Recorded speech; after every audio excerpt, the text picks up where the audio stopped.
জন্ম জেলা কোথায় তোমার? আমার ঢাকাতেই। ঢাকাতেই তুমি জন্ম হয়েছো, এখানেই বড় হয়েছে? হ্যাঁ। ওকে, ঠিক আছে, শুরু করো। তুমি কেন ফিল করলা, তার আগে বলো তো, আমি তোমার স্টোরিটা কিছুটা জানি।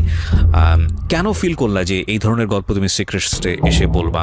আমি এই কারণে বলতে চাচ্ছি যে আমাদের সমাজে এমন অনেক মেয়ে আছে যাদের পরিবারে এরকম অনেক ঘটনা ঘটছে, কিন্তু সবাই কিন্তু বলতে পারছে না।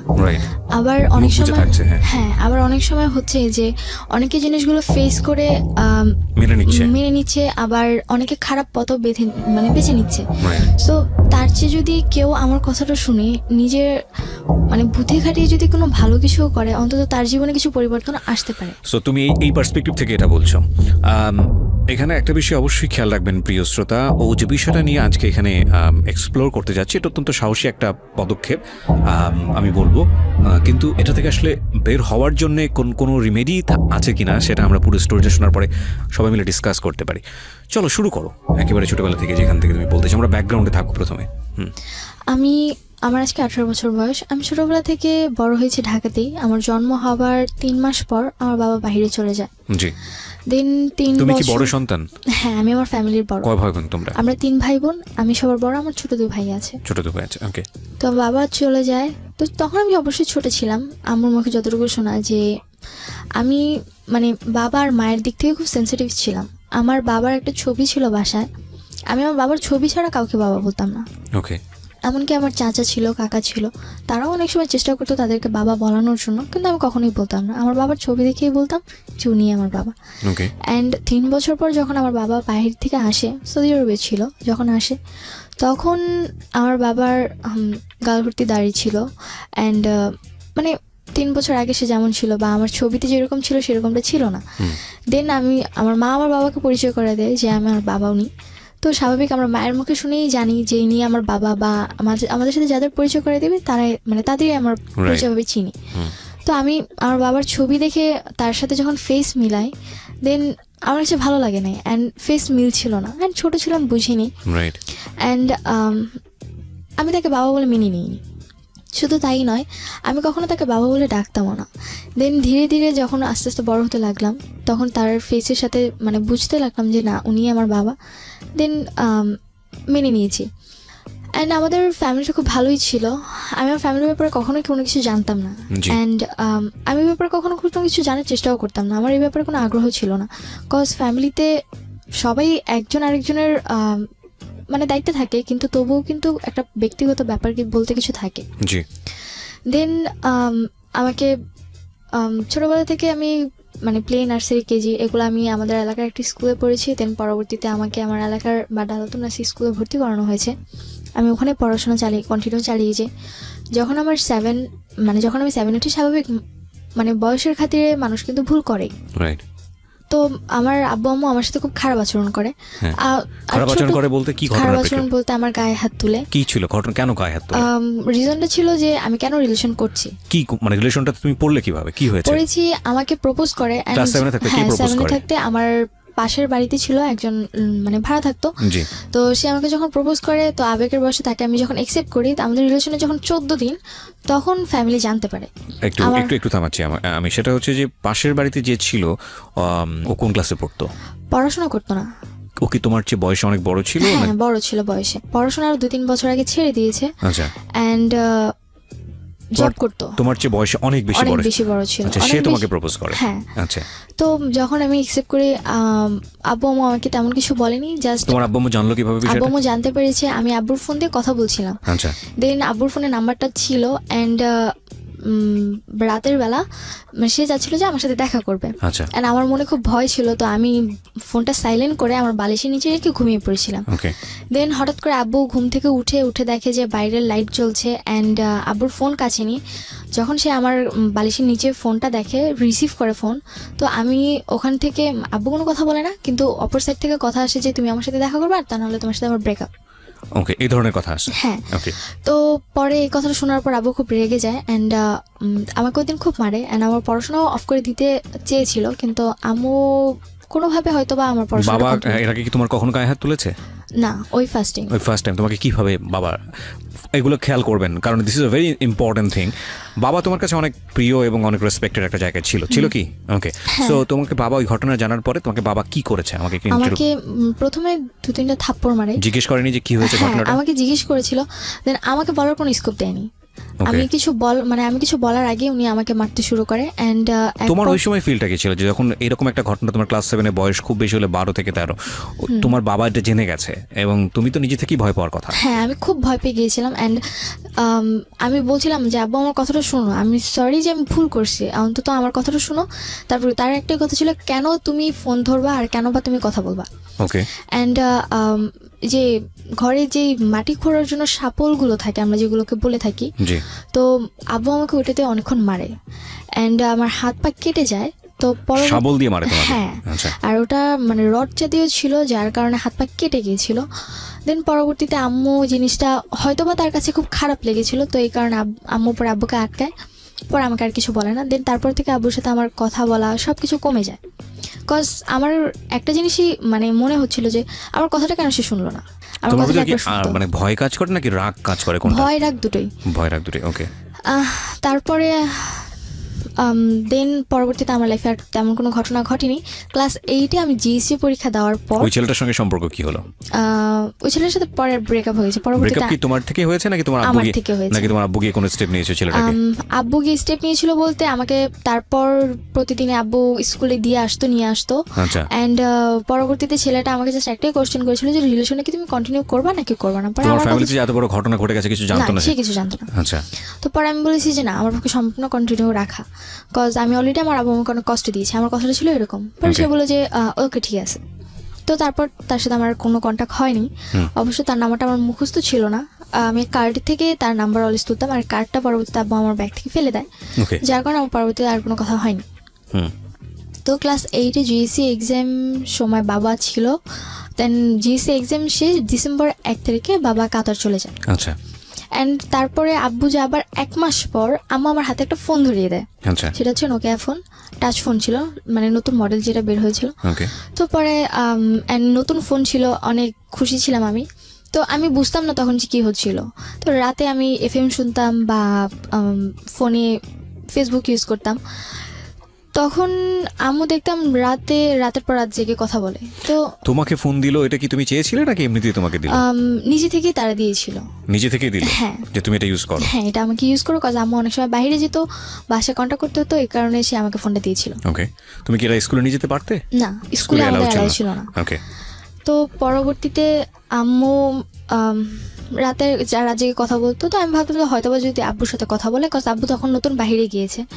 তো পরবর্তীতে জানতে পারলাম যে আব্বুর ফোন ছিল না, বাইরে যখন যায় তখন তার কাছে ফোন ছিল না, অ্যান্ড সে আরেকজনের ফোন নিয়ে আম্মুর সাথে 2-1 মিনিট করে কথা বলতো। তো পরবর্তীতে আমি আম্মুকে কোশ্চেন করলাম যে তুমি কার সাথে কথা বলো? পরে আম্মু বললো যে আমার এক রিলেটিভের সাথে কথা বলি। আর কথাটা হচ্ছে যে আম্মুর বিয়ের আগে, আম্মুর বিয়ে হয়েছিল 18 বছর, আই মিন এসএসসি এক্সামের আগে। তো তার আগে তার একটা রিলেশন ছিল। দেন রিলেশন ছিল, সে তাকে খুব লাভ করতেন, তাদের মধ্যে খুব ঘনিষ্ঠ সম্পর্ক ছিল। অ্যান্ড যখন আম্মুর ফ্যামিলিটা জানতে পারে, আমাকে একটা বিয়ে দিয়ে দেয়। সেটাই তোমার বাবা ছিল? না, সে ছিল একটা স্কুল মাস্টার ছিল। ওকে। তার সাথে যখন আমার মায়ের বিয়ে দেয়, তারপর 6 মাস সংসার হয়। দেন আম্মু নাকি তার সাথে সংসার করতে চায়নি। আচ্ছা। যার কারণে সেখান থেকে আম্মু চলে আসে, অ্যান্ড পরবর্তীতে তাদের ডিভোর্স করিয়ে দেওয়া হয়। অ্যান্ড তার 3 মাস পর আমার আব্বুর সাথে বিয়ে হয়। এটা কি তোমার আব্বু আম্মু কি এটা কি অ্যারেঞ্জ ম্যারেজ ছিল নাকি ফ্যামিলি? অ্যারেঞ্জ ম্যারেজ ছিল, দুপক্ষ থেকে অ্যারেঞ্জ ছিল। ওকে। তো আমি এই ব্যাপারগুলো জানতাম না। কোথা থেকে জেনেছো তুমি এটা? আমার একটা ফ্রেন্ড ছিল, আমার আম্মুর আবার বান্ধবী ছিল, তো তার মেয়ে আবার আমার ফ্রেন্ড। এখানে একটু মাফ করবেন প্রিয় শ্রোতা, আজকে আমি প্রচুর ইন্টারাপ্ট করবো। সাধারণত আমি গল্পে কখনো ইন্টারাপ্ট করি না, মানে সচেতনভাবেই পুরো গল্পটা শুনে যাই এবং লাস্টে গিয়ে কথা বলি। কিন্তু আজকে ইন্টারাপ্ট করার বিশেষ কারণ আছে, কারণ আমি চাই গল্পের ভেতরটা, ব্যাকগ্রাউন্ডটা খুব চমৎকারভাবে উঠে আসুক। নইলে সামনে আমরা যে সিচুয়েশনটা ফেস করতে যাচ্ছি সেটার অনেক প্রশ্নের উত্তরই মিলবে না। কজ আমরা যে ব্যাকগ্রাউন্ডটা আপনারা আছেন, এই ব্যাকগ্রাউন্ডটা খুব ভালো করে শুনবেন, প্রত্যেকটা বিষয় খুব ভালো করে শুনবেন। অলরেডি আমরা 2টো ঘটনার মুখোমুখি হয়েছি। নাম্বার 1, সেটা হচ্ছে ক্লাস 7-এ থাকতে ওকে যেভাবে একটা ঘটনার প্রেক্ষাপট ওকে যেভাবে টর্চার করা হলো, সেটাও খুব ভালোভাবে নিতে দিতে পারেনি, যদিও বিষয়টা পরবর্তীতে মিনিমাইজ হয়ে গেছে, কিন্তু সাবসিকুয়েন্ট মাইন্ডে বিষয়টা থাকার কথা।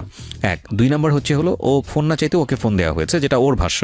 আর আরেকটি বিষয় খেয়াল রাখবেন, এখানে ও যেটা বলছে সেটাই যে স্পষ্টভাবে সব কিছু সত্য সেটা নয়, তবে সেটাকে বিশ্বাসযোগ্য জায়গায় নিয়ে যাওয়ার জন্যই আমাদের এত বেশি প্রশ্ন। হ্যাঁ, তো এই বিষয়টা তুমি কবে জেনেছো? জেনেছি আমার বাবা যাওয়ার 1 মাস কি 1.5 মাস পর। 1 মাস কি 1.5 মাস পর জানার পরে তুমি তোমার মাকে জিজ্ঞেস করেছো? আচ্ছা, তো আমি যখন আমার ফ্রেন্ডের আম্মুর মুখ থেকে কথাটা শুনি, আমি মানে অবাক হয়ে যাই যে how is that possible. And আমি ছোটবেলা থেকেই বিয়ে করা বা একজনের সাথে ফিজিক্যাল করা বা আরেকজনের সাথে করা, এই জিনিসগুলো আমার খুব অপছন্দনীয় ছিল। আমি এগুলো কখনোই পছন্দ করতাম না। তো পরবর্তীতে আমার মানে খুব খারাপ লাগে যে আমি এমন একটা মায়ের মেয়ে, তবুও মানে এটা মনে হয়েছিল যে না, এখন হয়তো বা আমার মা খুব ভালো হয়ে গেছে বা সে হ্যাপি আছে আমার বাবাকে। তুমি কি করলে জানার পরে? জানার পর আমি বাসায় আসছি, সেদিন আমি আম্মুকে কিছুই বলি না। পরের দিনটা ছিল ফ্রাইডে, তো আমার স্কুল অফ ছিল। আমি ঘুম থেকে উঠছি ওই দিন 10টার দিকে। অ্যান্ড উঠার পর আমার মানে মন মানসিকতা ভালো ছিল না। অ্যান্ড আম্মু আমাকে বকাবকি করতেছিল যে কেন তুমি এত লেট করে ঘুম থেকে উঠছো, আর এত লেট করে কেউ ঘুম থেকে উঠে পড়াশোনা করো না, শুধু বাইরে আড্ডা মারো, আবার ফোন নিয়ে সারাক্ষণ টিপাটিপি করতে থাকো, কেন তুমি এগুলো করছো? তো পরবর্তীতে আমি আম্মুকে কোশ্চেন করলাম যে একটা সময় তো তুমি এগুলো করছো। আমার কথাটা ফার্স্টে এরকম ছিল, ফার্স্ট ছিল যে একটা সময় তুমি এরকম করেছো। Note that point please. হ্যাঁ, এন্ড পরবর্তীতে আম্মু বলল যে আমি এগুলো করেছি মানে। তো আম্মু তখন রুটি বানাচ্ছিল, হাতে বেলুন ছিল।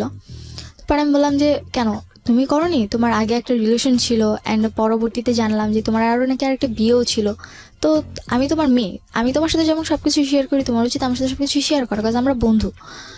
পরে আম্মু আমাকে মানে হয়তো তার মাথা বেশি গরম হয়ে গিয়েছিল, কথা বলার ধরনটা হয়তো আমার ভালো ছিল না, তো এই কারণে উনি আমাকে বেলুন দিয়ে 2টা বাড়ি মারে। হ্যাঁ, অ্যান্ড তখন আমার মাথায় আরও বেশি গরম হয়েছে যে আমি অলরেডি জেনেছি অন্য কারোর কাছ থেকে, তোমাকে জিজ্ঞাসা করছি, তুমি আমাকে সুন্দরভাবে অ্যান্সার না দিয়ে তুমি আমার গায়ে হাত তুলছো কেন? তো আমি পরবর্তীতে আমার সাথে অনেক তর্ক করি, আমি আর কোনো কথা বলি না। তোমাকে একটু থামাচ্ছি, 2টো পয়েন্ট আমরা গিয়েছি এবং 2টো পয়েন্টই খুব সেন্সিটিভ পয়েন্ট। আমি কারণ গল্পটা যখন সামনের দিকে চলে যাবে তখন আপনারা এগুলো ভুলে যাবেন, আমি 2টো পয়েন্টে একটু 2 মিনিট কথা বলতে চাই। নাম্বার 1, যখন ওকে গায়ে হাত তোলা হলো ক্লাস 7 অবস্থায়, ওর একটা সম্পর্কে জড়িয়ে যাওয়া, এবং এই সময় ওর কিন্তু ভালো মন্দ বোঝার বয়স না। এই বিষয়টা প্যারেন্টসদের খুবই সেন্সিটিভলি ডিল করা উচিত। কেন ডিল করা উচিত? ওর লাইফে একটা সময় সম্পর্ক আসবে, সেটা খুব স্বাভাবিকভাবেই হবে। ওকে প্রথমেই যদি এই ধরনের একটা ধারণা দিয়ে দেওয়া হয়, তাহলে স্বাভাবিকভাবেই অন্য কোনো যখন পরিণত বয়সে একটা সম্পর্ক আসার কথা, তখন ওর মাথার মধ্যে কিন্তু এই জিনিসটা কাজ করবে, যেটা খুব খারাপ জিনিস, এবং ওইটা তো স্বাভাবিক হতে পারবে না। এটা একটা। আরেকটা বিষয় যেটা যে এতে হিতে বিপরীত হতে পারে, মানে ওর গায়ে যেভাবে হাত তোলা হয়েছে তাতে করে কিন্তু খুব রাফ ডিসিশন নিয়ে ফেলতে পারে, কারণ বয়সটা খুবই ইয়াং বয়স। তো সেই জায়গাটা থেকে ওকে ডিল করা উচিত ছিল খুব সফটলি, যেটা প্যারেন্টস করেননি। মায়ের ভুলটা দেখেন, ও হ্যাঁ, এটা এখানে ওরও একটা ভুল আছে, সেটা হচ্ছে যে যখন ওর বান্ধবীর মায়ের কাছ থেকে বিষয়টা জানলো, ওর উচিত ছিল মাকে এসে জিজ্ঞেস করা যে মা এরকম ঘটনা ঘটেছে কিনা। খুব স্বাভাবিকভাবেই একটা সন্তান ওই বয়সে সে ভালো মন্দ বোঝে না, তার খারাপ লাগাটা খুব স্বাভাবিক, কারণ যেহেতু ওর স্বাভাবিকভাবেই এই জিনিসটাকে প্রেজেন্ট করা হয়েছে, কিন্তু ও সেটা করেনি। এবং এর প্রেক্ষাপটে ওর মা এসে যেই ব্যবহারটা করলো সেটা আরও ভয়ানক রকমের ভুল। একটা জিনিস আমরা হয়তো অ্যাকসেপ্ট করে নিলাম, যেহেতু ওর বয়স ছোট এবং ও যেহেতু বিষয়টা বোঝেনি, ও এসে ও মাকে ওইভাবে বলতে পারেনি, সে কারণে সে খুব রাফলি জিনিসটাকে প্রেজেন্ট করেছে। কিন্তু ওর মার উচিত ছিল বিষয়টা ওর কাছ থেকে খুব সুন্দর করে জেনে তারপর ওকে খুব সুন্দর করে বুঝিয়ে দেয়া। আমরা যেই প্রযুক্তির যুগে বসবাস করি, সেখানে আমাদের সন্তানেরা আমাদের অতীত জানবে না, এটা হতেই পারে না। আমাদের অতীত তারা জানবেই। একটা সময় যদি আপনি ভুল করে থাকেন বা কোনো একটা বিপদের মধ্যে পড়ে থাকেন বা যাই কিছু করে থাকেন না কেন, এই প্রযুক্তির যুগে সব কিছু ডকুমেন্ট থেকে যায়, এবং একটা সময় গিয়ে আপনার সন্তান সেটা জানবেই। সুতরাং সেটার জন্য আপনার একটু প্রিপেয়ার থাকা উচিত যে আপনি বিষয়টাকে কত সফটলি আপনি আপনার সন্তানকে খুব সুন্দর করে জিনিসটা বোঝাবেন, যাতে করে তার মানসিকভাবে কোনো ধরনের সে বিপর্যয়ের মুখে না পড়ে। হ্যাঁ, বলো তারপর। তারপর থেকে আমার সাথে গায়ে হাত তুলো। পরে আমার সাথে আমার কোনো কথা বলি না, আমি রাগ করে আমার সাথে কথা বলি না। কিন্তু এই প্রশ্নের উত্তর কি দিল তোমার মা যখন বললা এটা? প্রশ্নের পরবর্তীতে আম্মু আমাকে আর কিছু বলেনি, শুধু এইটুকুই বলেছে, হ্যাঁ গায়ে হাত তুলেছি, আর পরে এটাই বলেছে যে আমাদের ব্যাপারে তোমার না জানলেও চলবে। Oh, this is a big mistake. Okay. And এটা বলেছিল যে আমাদের ব্যাপারে তোমার না জানলেও চলবে, অ্যান্ড নিজের লাইফের ব্যাপারে ফোকাস দাও, তোমার ফ্যামিলির ব্যাপারে এত কিছু জানার প্রয়োজন নেই। আমরা এখানে একটা বিরতি নিব প্রিয় শ্রোতা। আজকে আমি প্রথমেই বলে নিচ্ছি, আমি অনেক বেশি ইন্টারাপ্ট করব, কারণ স্টোরির প্রয়োজনেই, এবং আপনারা ধৈর্য ধরে শেষ পর্যন্ত শুনবেন। This is a big family crisis. আজকের এই গল্পটা থেকে অনেক ছেলে মেয়েই বা অনেক ফ্যামিলি হয়তো বা তাদের চিন্তাভাবনার জায়গাটা পরিবর্তন করবেন। দেখুন, আমরা সমাজে এত কিছু নিয়ে কথা বলি, সমাজে এত এত প্রবলেম নিয়ে কথা বলি, কিন্তু ঘরের ভেতরে একটা শিশুর সুস্থভাবে বেড়ে ওঠার জন্যে তার যে মানসিক পরিবেশটা প্রয়োজন, এবং একই সাথে বাবা মা শিশুর সাথে কি আচরণটা করবেন বা কোন জায়গাটায় প্রাইভেসি মেনটেন করবেন, বা প্রাইভেসি যদি ওপেন হয়ে যায় তাহলে সেটাকে কীভাবে ডিল করবেন, সেই বিষয়টা নিয়ে কিন্তু কোথাও কোনো আমাদের না আছে এডুকেশন প্রতিষ্ঠানে, না আছে কোথাও সামাজিকভাবে কোনো শিক্ষা। কিন্তু this is a very very important part for our social life এবং ফ্যামিলি লাইফ। সেটার হয়তো আজকে একটা খুব ভালো দিক নির্দেশনা হয়তো আজকের এই এপিসোড থেকে আসবে।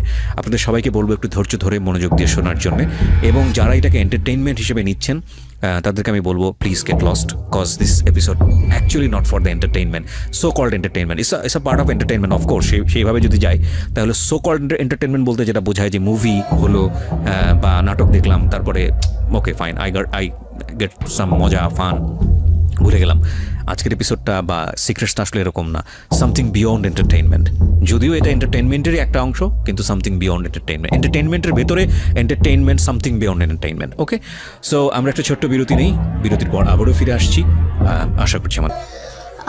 তারপর আম্মুর সাথে আমার কথা হয়নি 2-3 দিন, অ্যান্ড তারপরে দেখি যে আম্মু একজনের সাথে কথা বলে অ্যান্ড বাইরে গিয়ে দেখা করে। তখন কি তুমি তোমার মার সঙ্গে স্বাভাবিক ছিলে, কথাবার্তা বলতে, নাকি একদম চুপচাপ? নরমালি ওরকম কথা হতো না, জাস্ট খেয়েছো কিনা বা খাবা কিনা বা স্কুলে যাবা কিনা। তোমার কোনো ফ্রেন্ড ছিল ওই মুহূর্তে তাদের সাথে তুমি এই বিষয়গুলো শেয়ার করতে? না, আমার আসলে আমি ছোটবেলা থেকে আমি স্কুলে পড়তাম, কিন্তু আমার ছোটবেলার স্কুল লাইফটা ছিল সবচেয়ে খারাপ। কেন? কজ আমার স্কুল লাইফে আমি কখনো কোনো ফ্রেন্ড করতাম না। আমার নিজের কাছে খুব খারাপ লাগতো, কজ সবার ফ্যামিলি এত সুন্দর, অ্যান্ড আমি সবসময় একটা জিনিস চাইতাম যে আমার মা, সবার মায়েরা তাদের স্টুডেন্টস মানে বাচ্চাদেরকে নিতে আসে, আমি চাইতাম যে আমার আম্মু যেন আমাকে নিতে আসে। যদিও যে বছরে যদি 2-1বারও সে আমাকে আনতে যেত, মানে তার চেয়ে মানে সেদিনটা মনে হতো যে আমার ঈদের মতো খুশি যে সে আমাকে নিতে আসছে। নিতে যেত না কেন, কোনো কারণ ছিল? নিতে যেত না, তখন আমার ছোট ভাই হয়েছিল, অ্যান্ড তার একটাই কথা ছিল যে তোমার ছোট ভাইকে বাসায় রাখতে হয়, দেখতে হয়। তো বাসায় কেউ ছিল না? না, বাসায় কেউ ছিল না। সো তুমি তোমার জায়গা থেকে এটা ফিল করতে, কিন্তু তোমার মায়ের জায়গা থেকে বিষয়টা লজিক্যাল ছিল। হ্যাঁ, লজিক্যাল ছিল। তো তোমাকে সুন্দর করে বোঝাতো না বিষয়টা যে দেখো বাবা আমার এরকম সমস্যা, যে কারণে নিতে যেতে পারে? এরকম কখনো বুঝাইনি, মানে আমার মায়ের আচরণ ছোটবেলা থেকে অনেক রাফ ছিল, অ্যান্ড একটা মা উনি তো একটা মানুষের নিম্ন স্তরে যেই বকাবকি করে বা স্ল্যাং, হ্যাঁ, কটু কথা বলে, মানে একটা মানুষের নিম্ন স্তরের চেয়ে নিচু কথা উনি আমাকে বলতো। আমি আগেই বলেছি আজকে আমি অনেক ইন্টারাপ্ট করব। আমি আপনাদের যারা রেডিওতে এটা শুনছেন তাদের হয়তো মনে হতে পারে যেটা কিভাবে সম্ভব। আমি আমার একটা গিবত হয়েছে, আল্লাহ মাফ করুক। আমি জাস্ট একটা এক্সাম্পল দিই। আমার পাশের বাসায় এরকম একটা ঘটনা ঘটে রেগুলারলি। মেয়েটার বয়স আমি জানি না, এবং হঠাৎ করে সেদিন আমি শুনছিলাম, বাসায় ছিলাম অল্প সময়ের জন্য, মা এবং মেয়ের কনভারসেশন। মা মেয়েকে যেভাবে গালি দিচ্ছে, যে কথাগুলো বলছে, সেটা আমার কাছে কোয়াইট আনথিঙ্কেবল মনে হয়েছে। এবং মাঝে মাঝে দেখছিলাম যে মেয়েটার প্রতিবাদ করছে, ছোটো ছোটো অল্প অল্প প্রতিবাদ করছে। তোমার একটা সময় মনে হচ্ছিল যে এই মেয়েটার ভয়েসটা একটা সময় লাউড হয়ে যাবে, মা তখন আর কিছু বলতে পারবে না। কারণ বিষয়টা আসলে তাই হয়, আমরা যত কিছুই থাকি না কেন, হয়তো ওই মায়ের লাইফে একটা গল্প আছে, সে অনেক বেশি ফ্রাস্ট্রেটেড, নিশ্চয়ই আছে, নইলে মেয়ের সঙ্গে এত খারাপ ব্যবহার কেন করবে। কিন্তু এটা একটা না, মানে শস্য জমির মতো, আপনি যে কাজটা করছেন সেটার রেজাল্ট আপনাকে পেতেই হবে। এবং আপনি একজনের উপর ফ্রাস্ট্রেটেড হয়ে যদি আপনি আপনার সন্তানের সাথে খারাপ ব্যবহার করেন, আপনার সন্তান এটা কড়াই গন্ডায় আপনাকে দিয়ে দিবে, ব্যাগ দিয়ে দিবে। যাই হোক, বলেন তারপর। তো আমার সাথে প্রচুর খারাপ ব্যবহার করতো, উঠতে বসতে খেতে বসলে অনেক খারাপ আচরণ করতো, অ্যান্ড মানে মাঝে মধ্যে নিজের কাছে এটা মনে হতো যে আল্লাহ কেন আমাকে বাঁচিয়ে রাখছে, বা আমি কেন মরে যাই না। ওকে। তো এক পর্যায়ে সুইসাইড অ্যাটেম্পের চিন্তা করলাম, যে ক্লাস 7 এর থাকতেই, তখন আমি ক্লাস 9-এ মানে প্রথম দিকে ভর্তি হয়েছি। ওকে। তো ইচ্ছে করছিল যে বেঁচে থাকার চেয়ে মরে যাওয়াটা হয়তো আমার কাছে অনেক বেশি বেটার। তো আমার আম্মুর সাথে একটা ছেলের মানে নর্মালি কথা হতো, আমি শুধু জানতাম, কখনো দেখিনি। তো হঠাৎ একদিন রোজার মাস, তখন আমার বাসায় আসছে সে। তো তখন আমার বাসায় তাকে দেখে আমি অবাক যে কে এই লোকটা, অ্যান্ড সে দেখতে নর্মালি সুন্দর ছিল, তো আমার ভালো লাগে, কিন্তু আমি কখনো তাকে কথা বলতাম না। অ্যান্ড পরবর্তীতে যখন দেখলাম যে রাতের পর রাত আম্মু তার সাথে কথা বলতেছে, আমার নিজের কাছে তার প্রতি একটা ঘৃণা জন্ম নিল, যে মানে একটা বিবাহিত মহিলা তার সাথে কী করে সে এত রাত জেগে কথা বলে, আর সে জেগে কিনা সে অনার্স 3rd ইয়ারে পড়ছে, একটা ছেলে। নিজের কাছে খুব খারাপ লাগতো। আমি তাকে মাকে জিজ্ঞেস করলাম যে ছেলেটা বাসায় আসলে ছেলেটাকে, সে ছিল পরে বললো যে আমাকে পরিচয় করিয়ে দিল যে আমি তাকে আমার ভাই বলে জানি, তোমার মামা। তোমার মামা? হ্যাঁ, আমার মামা। পরে আমি বললাম যে আচ্ছা ঠিক আছে। তো আমি কখনো তার সাথে কথা বলতাম না, আমি পছন্দই করতাম না তাকে, কোনোভাবেই পছন্দ করতাম না, আমার বিরক্ত লাগতো তাকে দেখলে। তো সে যদি বাসায় আসতো আমি বের হয়ে যেতাম, বা সে যদি ঘরে থাকতো আমি অন্য রুমে গিয়ে বসে থাকতাম। কখনো তার সাথে কথা বলতাম না। বাট তোমার তো উল্টো আচরণ হওয়া উচিত, যে একটা যাকে তুমি পছন্দ করছো না এবং তুমি গেস করছো যে তোমার মা ছেলেটার সঙ্গে কথাবার্তা বলছে, তো তুমি তাকে কেন স্পেস দিচ্ছ? তুমি তো তোমার মায়ের রুমেই বসে থাকা উচিত ছিল। বসে থাকার বলতে আমার ভালো লাগতো না তাদের কথা শুনতে, আর তারা যেরকম কথা বলতো আমার পছন্দ হতো না, বিরক্ত লাগতো। তোমার সামনেই এটা করতো? হ্যাঁ, আমার সামনে করতো। পরবর্তীতে চলে যেতাম, মানে তারা একসাথে বসে কথা বলতো, আবার ছেলেটা আমার হাত ধরতো, এগুলো আমার পছন্দ ছিল। তোমার সামনে এটা করতো? হ্যাঁ, আমার সামনে এটা করতো। তোমাকে অ্যাভয়েড করতো? তুমি এগুলো পছন্দ করতে না? অ্যাভয়েড বলতে যখন একটু বেশি মানে গভীর হয়ে যেত তখন আমাকে বলতো যে একটু বাইরে যাও, দেখো তোমার ভাই কোথায় আছে। ছি ছি ছি ছি। তো পরবর্তীতে এর মধ্যে আমার ছোট ভাই জন্ম নেয়, একদম ছোট। একটু থামাচ্ছি, সরি। সেটা হচ্ছে যে যখন এই জিনিসটা হতো তুমি তো একটা গেস করতে যেটা এটা this is a bad thing. তো ওই সময়টাতে তুমি এগুলো কি করতে? তোমার ভেতরের ইমপ্রেশনটা কি হতো? খারাপ লাগতো, ইচ্ছে করতে যে হয় ওকে মেরে ফেলে, মানে আমার মাকে মেরে ফেলে, আর তাহলে নিজে মরে যায়। মানে এতটা খারাপ লাগতো, মানে খুব গিল্টি ফিল হতো নিজের মধ্যে। তো এর মধ্যে মানে যখন এই জিনিসগুলো দেখতাম তার মধ্যে হঠাৎ করে একদিন রাতে দেখি যে আমার বাসায় কেউ একজন আসছে। আমি আমার রুমে শুয়েছিলাম, আমার বাসায় কেউ একজন আসছে। তো তুমি তোমার মাকে বলতে যে মা এগুলো আমার ভালো লাগছে না? হ্যাঁ, আমরা বলতাম মাঝে মধ্যে যে আমি এগুলো কেন করো, তো আমি বলতো যে কি করি, কিছুই তো করি না, জাস্ট নর্মালি কথা বলি, মানে তার কথাটা উড়াই দিত। তুমি তোমার মাকে বলতে পারছো মা কেন আসবে উনি বাসাতে? হ্যাঁ, আমি বলতাম। পরে বলতো যে আসে ভাই আমার কথা বলতে আসে, মাঝে মধ্যে দেখো না খাবার টাবার নিয়ে আসে, ওনার পছন্দ, এই কারণে আসে, এছাড়া আর কিছু বলতো না। তোমার যে ভালো লাগে না এটা বিষয়টা আমি বলেছি তাকে, তার কথা একটা, তোমার ভালো লাগলে কি সে তোমার কাছে আসে না, তুমি কেন এটা মানে কেয়ার করতেছো? তার কথাটা ছিল এরকম, আমি কেন কেয়ার করতেছি, সে তো আমার কাছে আসতেছে না, আসতেছে তার কাছে, তার ভালো লাগছে। তোমাদের বাসাটার আশেপাশে কোনো লোকজন ছিল না? আসলে আমাদের বাসার আশেপাশে যে লোকজন ছিল মানে তারা তাদের মতো বিজি। পাশে একজন হিন্দুদের ফ্যামিলি আছে, ফ্ল্যাট এটা। হ্যাঁ, তো সে তার মতো থাকতো, আর আমাদের ডান পাশে যারা থাকতো তারাও তাদের মতো বিজি থাকতো, মানে তাদের আচরণটা অনেক খারাপ ছিল, যার কারণে তাদের সাথে কেউ মিশতে পারতো না। মানে এই বিষয়টা কিরকম ছিল যে তোমাদের সঙ্গে তাদের কোনো সম্পর্ক ছিল না? সম্পর্ক ছিল না। ওকে। আর আমাদের আশেপাশে যারাই আসছিল নতুন নতুন আসছিল, তো নতুন নতুন তাদের তোমার সঙ্গে তোমার বাবার সম্পর্ক কেমন ছিল? প্রথমে খুব ভালো ছিল, এন্ড 7 এর কাহিনীটা আমি যে সময়ের গল্পে আছে ওই সময় কেমন ছিল? ওই সময় অতটা ভালো ছিল না, মানে সে আমার সাথে কথা বলতো না বেশি। বাবাও তোমার সাথে কথা বলতো না? কথা বলতো না, জাস্ট কেমন আছো ভালো আছো শেষ। বাবা তোমার সঙ্গে কথা বলতো না কেন? কথা বলতো না, সে বলতো আমি খারাপ হয়ে গেছি, ঘোরাফেরা করি, ফোন ইউজ করি, ফেসবুক চালাই, আর তাদের আমার ফ্যামিলির কাছে ফেসবুক ইউটিউব জিনিসটা ছিল সবচেয়ে খারাপ। ফোন তো তারাই দিয়েছে? হ্যাঁ, তারাই দিয়েছে। অ্যান্ড তারা বলতো যে কেন ফোন দিয়েছি, গান শুনো, নর্মালি ফ্রেন্ডসদের সাথে যদি কথা বলা হয় 2-1 মিনিট কথা বলো, আর আমাদের খবর না হলে নিব, তুমি কেন ফেসবুক ইউজ করবে? তাদের কাছে ফেসবুক জিনিসটা খুবই খারাপ। মানে তোমার আব্বুর কোনো আইডি ছিল ফেসবুকে? না, কোনো আইডি ছিল না। ওকে। তারা তোমার কাছ থেকে পাসওয়ার্ড বা তারা ফেসবুক কিভাবে ইউজ করতে হয় এগুলো জানতো না? তারা ইউজ করতে পারতো না ফেসবুকটা জিনিসটা, তো এই কারণে তারা আরো বেশি খারাপভাবে হোস্ট করতে জিনিসটা।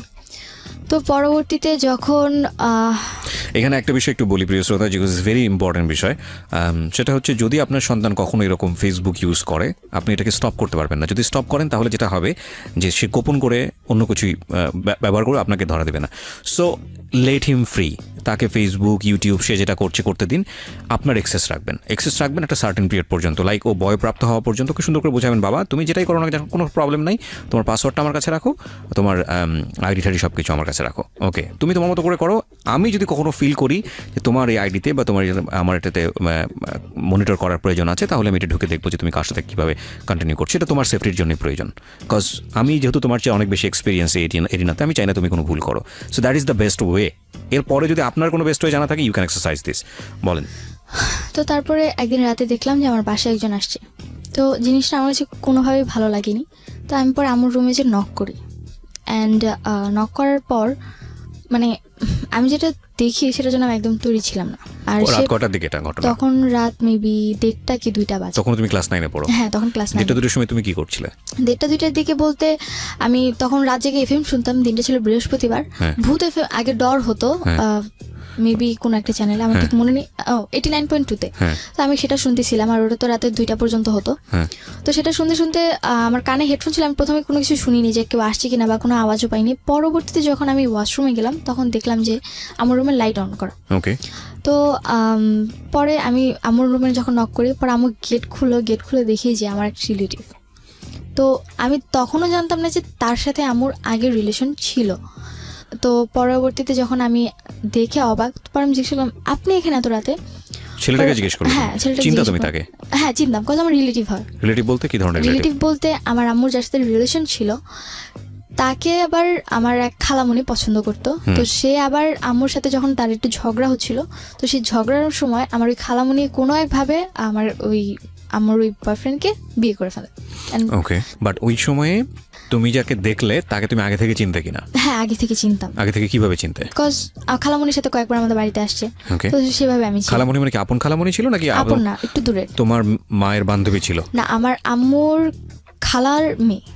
তোমার আম্মুর খালার মেয়ে, সেই মেয়ের হাজবেন্ড হচ্ছে এটা? হ্যাঁ। ওকে, তোমার আম্মুর খালা। তো খালা মানে কি আপন খালা? না, সেটাও দূরের। তো তার সঙ্গে তোমার দেখা হয়েছে, কোথায় দেখা হয়েছে? সেটা দেখা হয়েছিল, আমি এলাকার ভিত্তিকে নর্মাল খালো হিসেবে চিনতাম তাকে। তো পরবর্তীতে যখন আমার বাসায় দেখি তখন তাকে না তুমি আমাকে বলো, কারণ আজকের এই স্টোরিটা খুব সেন্সিটিভ একটা স্টোরি। তুমি ভালো করে গ্রাফ না করতে পারলে অনেকেই বিলিভ করতে পারবে না, এবং সে জায়গা থেকে আমার অনেক প্রশ্ন আছে তোমাকে। তোমার দেখা হয়েছে কোথায় ফার্স্ট তার সাথে? আমার ফার্স্ট দেখা খালামণির সাথে, আমি তাদের বাসায় তাকে দেখছি। খালামণির সাথে তুমি তাদের বাসায় কেন গিয়েছিলে? ছোটবেলা ছিলাম, তার ছেলে ছিল আমার বয়সী, তো তাদের সাথে খেলতাম। তো একদিন গেছি, আমি খালামণির হাজবেন্ডকে কখনোই দেখিনি, বিকজ সে বাইরে ট্যুর দিয়ে জব করতো। তো ওই দিন যখন আসে, তো তার সাথে ছোটবেলা তার সাথে একবার আমার দেখা হয়েছিল।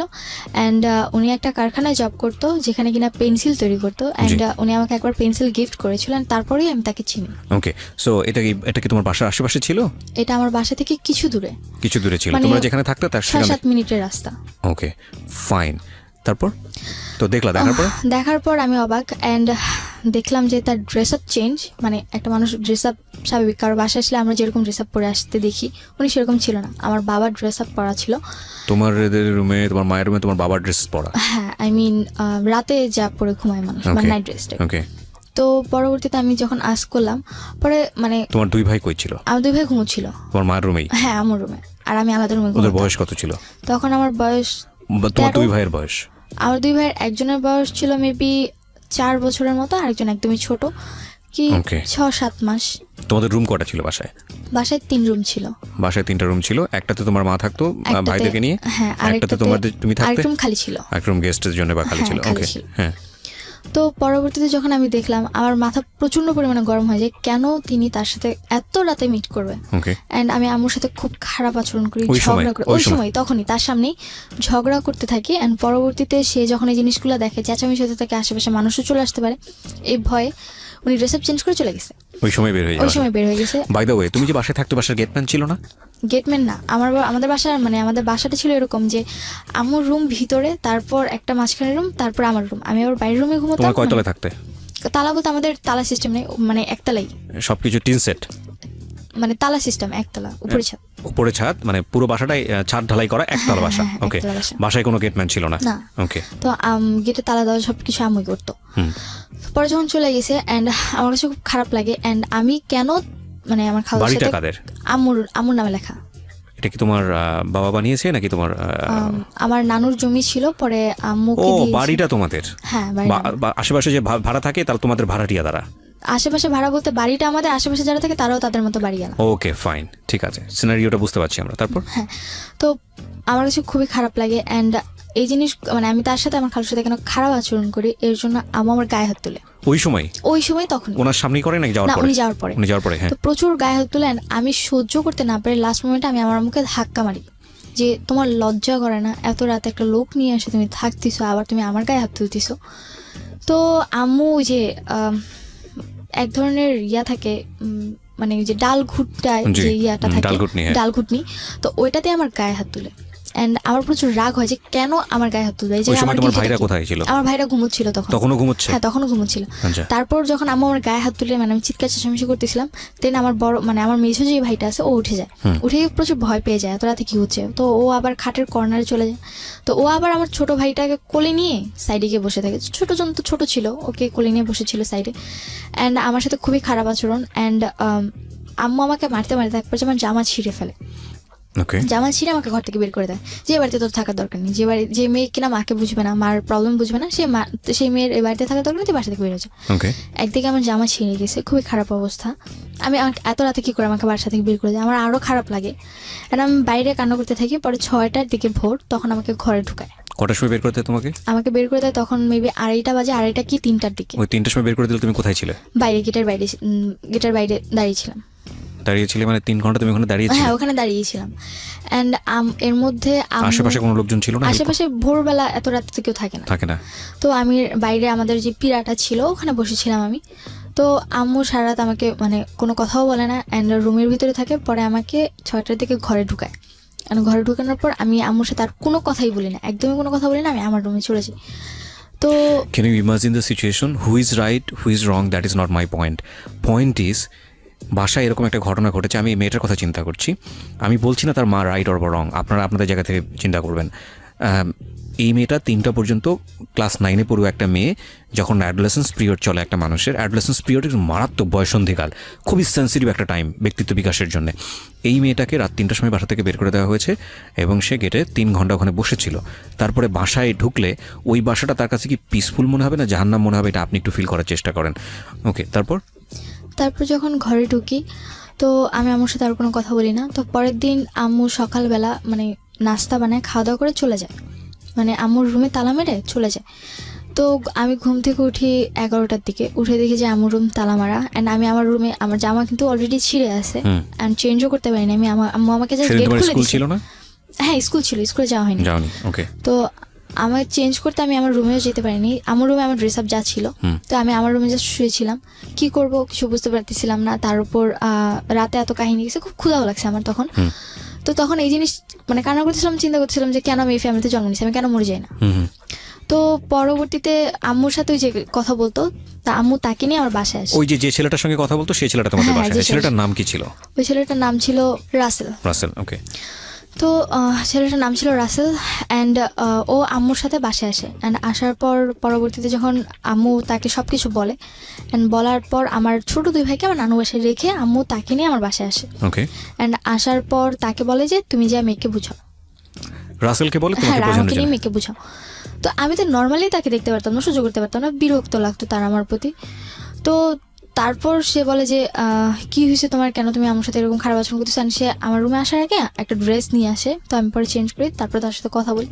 অ্যান্ড সে আমাকে এমন কিছু জিনিস বুঝায় যে না, তারপর থেকে তার সাথে আমার একটু ভালো লাগা শুরু। তুমি ড্রেস চেঞ্জ করো মানে তার সামনে তুমি ড্রেস চেঞ্জ করো? না, তার সামনে করিনি। সে আমাকে দরজার ফাঁক দিয়ে ড্রেস দিছে, আমি নিয়ে চেঞ্জ করেছি, তারপর তার সাথে কথা বলেছি। ওকে, মানে তোমার অবস্থা এমন ছিল যে তুমি তোমার ড্রেসটা এমন ভাবে ছিঁড়েছিল যে তোটা মানুষের সামনে যাওয়ার মতো না, সামনে যেতে পারবো না। ওকে। তো পরবর্তীতে আম্মু মেবি তাকে অনেক কিছু বলেছে। সে কি বলে? সে এসে বলে যে দেখো মানুষের লাইফে অনেক ভুল হয়ে থাকে, অ্যান্ড তুমি কিছু মনে করো না, তোমার আম্মু যা করছে ভুলে যাও, আর এরপর থেকে কখনো করবে না, তুমি তোমার আম্মুর সাথে নর্মাল হয়ে যাও।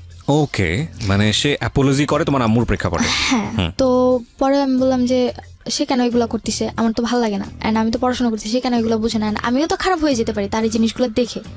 পরে সে বললো যে কেন, তুমি তো বুঝো তাই না, তুমি তো একেবারেও বাচ্চা না, তোমার অলরেডি 13-14 বছর বয়স, তো বুঝো যেহেতু তুমি খারাপ হবে না, এটা আমার তোমার প্রতি বিশ্বাস। আর আমি এটা মনে করি যে তোমার আম্মু যা করছে এরপর থেকে আর কখনো করবে না, সে আমাকে গ্যারান্টি দেয় যে আর কখনো করবে না।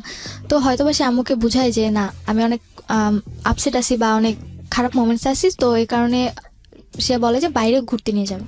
তো তার 2-3 দিন পর, 2-3 দিন আম্মুর সাথে আমার তেমন একটা কথা হয় না, জাস্ট নর্মালি আম্মু মাঝে মাঝে যদি জিজ্ঞাসা করে যে যা হয়েছে ভুলে যাও, তো জাস্ট খাওয়া দাওয়া এইটুকুই। ও, এগুলো বলে যে যা হয়েছে ভুলে যাও, মানে এক ধরনের ছোটখাটো অ্যাপোলজি তার পক্ষ থেকে ছিল।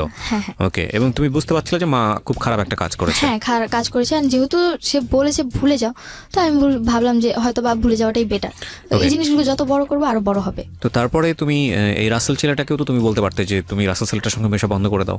হ্যাঁ, আমি তাকে মানে তার সাথে আমার এরকম কোনো কথা হতো না। আচ্ছা, মানে মার সঙ্গে তুমি এত ইজি ছিল না? এত ইজি ছিলাম না। তো বাবাকে ওই সময়টাতে কি, ওই ঘটনার পর কি বাবাকে জানাচ্ছিল? পর আমার মায়ের সাথে বাবার কথা হয়, এন্ড আমার মা আমার বাবাকে আমাকে এমনভাবে উপস্থাপনা করে যে আমি 4-5টা ছেলের সাথে রিলেশন করতেছি, আমি তাদের সাথে ঘুরতে যেতে যাচ্ছি, বাইরে যেতে যাচ্ছি, আমাকে দিচ্ছে না, এই কারণে আমি আম্মুর সাথে খারাপ আচরণ করতেছি, এন্ড তার গায়ে হাত তুলছি। আমার বাবার কাছে আমার উপস্থাপনাটা ছিল এরকম।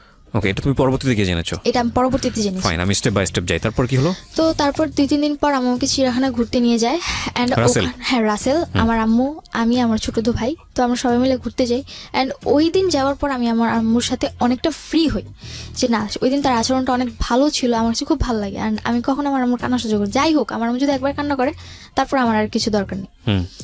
তো পরে রাসেলের সাথে ঘুরতে যাই অ্যান্ড ওইখানে দেখি যে রাসেল আমাদের ফুল ফ্যামিলিকে খুব ভালোভাবে হোস্ট করতেছে, আই মিন টেক কেয়ার করতেছে, জিনিসটা আমার খুব ভালো লাগে অ্যান্ড আমার টেক কেয়ারটা খুব বেশি করতেছে। এই ধরনের ব্যাপার কি তুমি তোমার বাবার কাছে কখনো পেয়েছো যে লাইক তোমার বাবা তোমাদের কোথাও নিয়ে যাও? কখনো কোথাও নিয়ে যায়নি আমাদেরকে। আমার যে 13-14 বছর বয়সে আমি কখনো আমার বাবাকে আমাকে মার্কেটে নিয়ে যেতে দেখি। আজকের এই স্টোরিটা is very sensitive story, cause আপনারা বুঝে গেছেন এতক্ষণে যে স্টোরিটা কোন দিকে যাবে, কিন্তু স্টোরি ওই মোমেন্টের জন্য যারা ওয়েট করতেছেন তাদেরকে আমি বলবো যে লিভ দ্য স্টোরি, শোনার দরকার নেই আপনাদেরকে।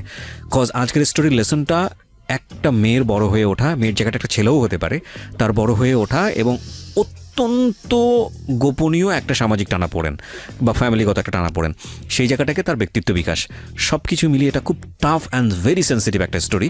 এবং এই জায়গাটা থেকে আপনাদের যদি কিছু নেবার থাকে যে না আমি আমার সন্তানকে কীভাবে বড় করবো, আমার সন্তানের সাথে আমার আচরণটা কী হওয়া উচিত, বা সন্তান হয়ে বাবা মার প্রতি আমার কী পরিমাণ রেসপেক্ট দেখানো উচিত, কোন জায়গাটাতে আমাকে প্রাইভেসি মেনটেন করা উচিত, কোন জায়গাটাকে আমাকে এক্সপ্লোর করা উচিত, তাহলে বলতে পারবো আমাদের সিক্রেটটা সার্থক। আর যারা এন্টারটেনমেন্ট হিসেবে নিচ্ছেন যে না কী হয় কী হয় কী হয় দেখার জন্য, প্লিজ লিভ দ্য স্টোরি। বলো তারপর বাইরে ঘুরতে যাই অ্যান্ড তার টেক কেয়ারিংটা আমার খুব ভালো লাগে, যে সে আমাদের উপর খুব ভালো কেয়ার করে অ্যান্ড তার আচরণটা আমার কাছে খুব ভালো লাগে। অ্যান্ড তারপরে তার সাথে আমি অনেকটা ফ্রি, মানে রাসেলের সাথে আমি অনেকটা ফ্রি কথাবার্তা বলি। তো তখন এপ্রিল মাস, মানে ভ্যালেন্টাইন ডে, তো না এপ্রিল মাস বৈশাখ, পয়লা বৈশাখ। অ্যান্ড পয়লা বৈশাখে সে আমাকে একটা ফুল কিনে দেয় অ্যান্ড আমার স্কুলে প্রোগ্রাম ছিল, প্রত্যেক পয়লা বৈশাখে আমার স্কুলে প্রোগ্রাম হয়, তো আমি স্কুলে যাব অ্যান্ড আমার খোপার জন্য ফুল লাগবে, ফুল ছিল না, তো এ কারণে উনি পরবর্তীতে আমাকে যখন ফুল কিনে দেয় আমার খুব ভালো লাগে। এটা তোমার মা জানতো? হ্যাঁ, আম্মু বলেই কিনে দিয়েছিল।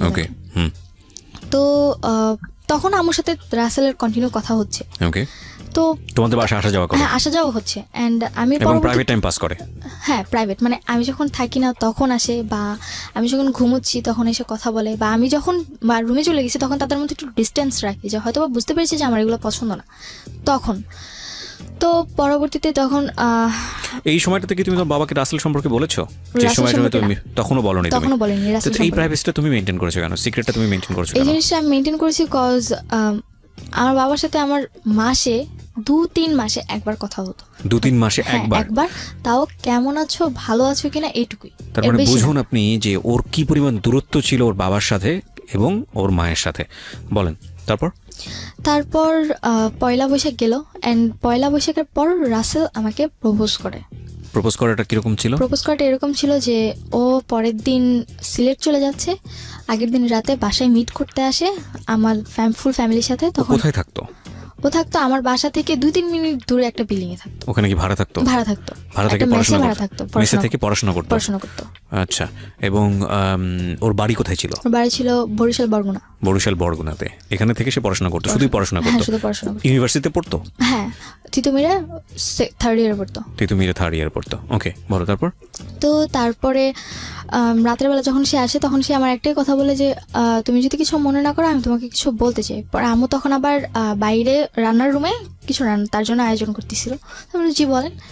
তো পরে বলতেছে যে তুমি তো আমাকে মামা বলে ডাকো, বাট কিছু মনে করো না, তোমাকে আমার খুব ভালো লাগে। তো হয়তো ওই জিনিসটা আমার মধ্যে খুব ভালোভাবে বা যেভাবেই হোক একটা করা নাড়ে যে না, কেউ আমাকে সেকেন্ড টাইম আবার প্রপোজ করেছে। ক্লাস 7-এর পরে? হ্যাঁ, 7-এর পর। তারপর সে ওইটা বলে চলে যায়। সে আমাকে বলে যদি তোমার ভালো লাগে তাহলে আমাকে আজকে রাতে অন্তত একটাবারের জন্য হলো ফোন দিও, মানে একটা মিসড কল দিও অন্তত। তারপর আমি সেদিন তার সাথে আমার কোনো কন্ট্যাক্ট নেই, মানে আমি তাকে আর ফোন দিই না, আর আমার ফোনে ওরকমভাবে ব্যালেন্স ভরাও হতো না যে আমি কাউকে ফোন দিতে পারবো। তো আমি তাকে আর ফোন দিই না। পরবর্তী দিন সে আমাকে ফোন দেয় সিলেট যাবার পর। ওই দিন রাতে তার বাস ছিল, সিলেট চলে গেছিল, দেন তারপর আমাকে ফোন দেয়। আমরা এখানে একটা বিরতি নেব প্রিয় শ্রোতা, ছোট্ট একটা বিরতি। আশা করছি আমাদের সাথেই থাকবেন। আমরা আমাদের আজকের এই এপিসোডটি আপলোড করেছি আমাদের ইউটিউব চ্যানেলে। ওখানে আপনারা সুভার ছবি দেখতে পারবেন, যতটুকু দেখানো সম্ভব হয় ততটুকুই। আমাদের ইউটিউবের ঠিকানা হচ্ছে www.youtube.com/DFM904। আমি আবারও বলছি youtube.com/DFM904। আপনারা চ্যানেলটি অবশ্যই সাবস্ক্রাইব করে আবারও ফিরছি আমাদের সুভার কাছে। হ্যাঁ, সিলেটে গেল। হ্যাঁ, তারপর যখন উনি পরের দিন আমাকে ফোন দিল তারপরে আমাকে বললো যে তোমার কি আমাকে কোনোভাবে ভালো লাগে না যে তুমি আমাকে একটাবার ফোন দিলা না? আমি বললাম যে আমার ফোনে ব্যালেন্স ছিল না, তাই আমি ফোন দিতে পারিনি। তো যখন এই কথা বলি তখন বলে যে থাক, আমার আর কোনো অ্যান্সারের প্রয়োজন নেই, আমি অ্যান্সার পেয়ে গেছি। পরে তার সাথে আমার কন্টিনিউ কথা বলা। তো পরবর্তী দিন থেকে আম্মুর ফোনে দেখি যে যেহেতু আমি রাসেলের সাথে কথা বলছি, তার মানে আমার আম্মুর ফোন যদি ওয়েটিংয়ে থাকে বা কথা বলে, সে আরেকজনের সাথে কথা বলছে। তো পরে আমি রাসেলকে কোশ্চেন করলাম যে আপনি কেন আম্মুর সাথে কথা বলতেন? পরে সে বললো যে আমি তো জাস্ট আপা হিসেবে তার সাথে কথা বলতাম নর্মালি, এছাড়া আর কিছুই না। আর আমি আমার লাইফের ব্যাপারে বা আমার ফ্যামিলি মেম্বারের ব্যাপারে কথা বলতাম, আদার্স কিছু না। বললাম যে তাহলে যে আপনি হাত ধরতেন এগুলো, বলছি এগুলো তো জাস্ট বোন হিসেবে আমি তার হাত ধরতাম। এটা কি মানে ভালো লাগা বা প্রপোজিং এর একদম প্রিলিমিনারি পর্যায়ে তখনই কি তুমি জিজ্ঞেস করলে এটা এই বিষয়গুলো, নাকি তার আগে জিজ্ঞেস করে? না, আগে তো না, পরে পরে মানে তোমাকে ভালো লাগার করার পরে? হ্যাঁ, ভালো লাগা প্রপোজ করার পর। তো যখন এই কথাগুলো বলি তো প্রত্যেকটা কথারই মানে এমন একটা অ্যান্সার ছিল যে না, মানে সে এগুলোর ভিতরে কোনোভাবে ইনভলভ না। তো তখন রাসেল সিলেটে, তো আমি তো বাড়িতে। তো আমি ঠিক তার 2-3 দিন পর আমি সেমভাবে রাতে বাসায় ঘুমোচ্ছিলাম। ওই দিন হয়তো বা আমি রাতে কোনো FM শুনতে শুনতে ঘুমিয়ে পড়েছি, আমার রাতে মানে কানে হেডফোন, তো আমার ওই ব্যাপারে আর হুঁশ নেই যে না আমার কানে হেডফোন দিয়ে আমি ঘুমিয়ে পড়েছি। প্রপোজটা কি তুমি অ্যাকসেপ্ট করেছিলে?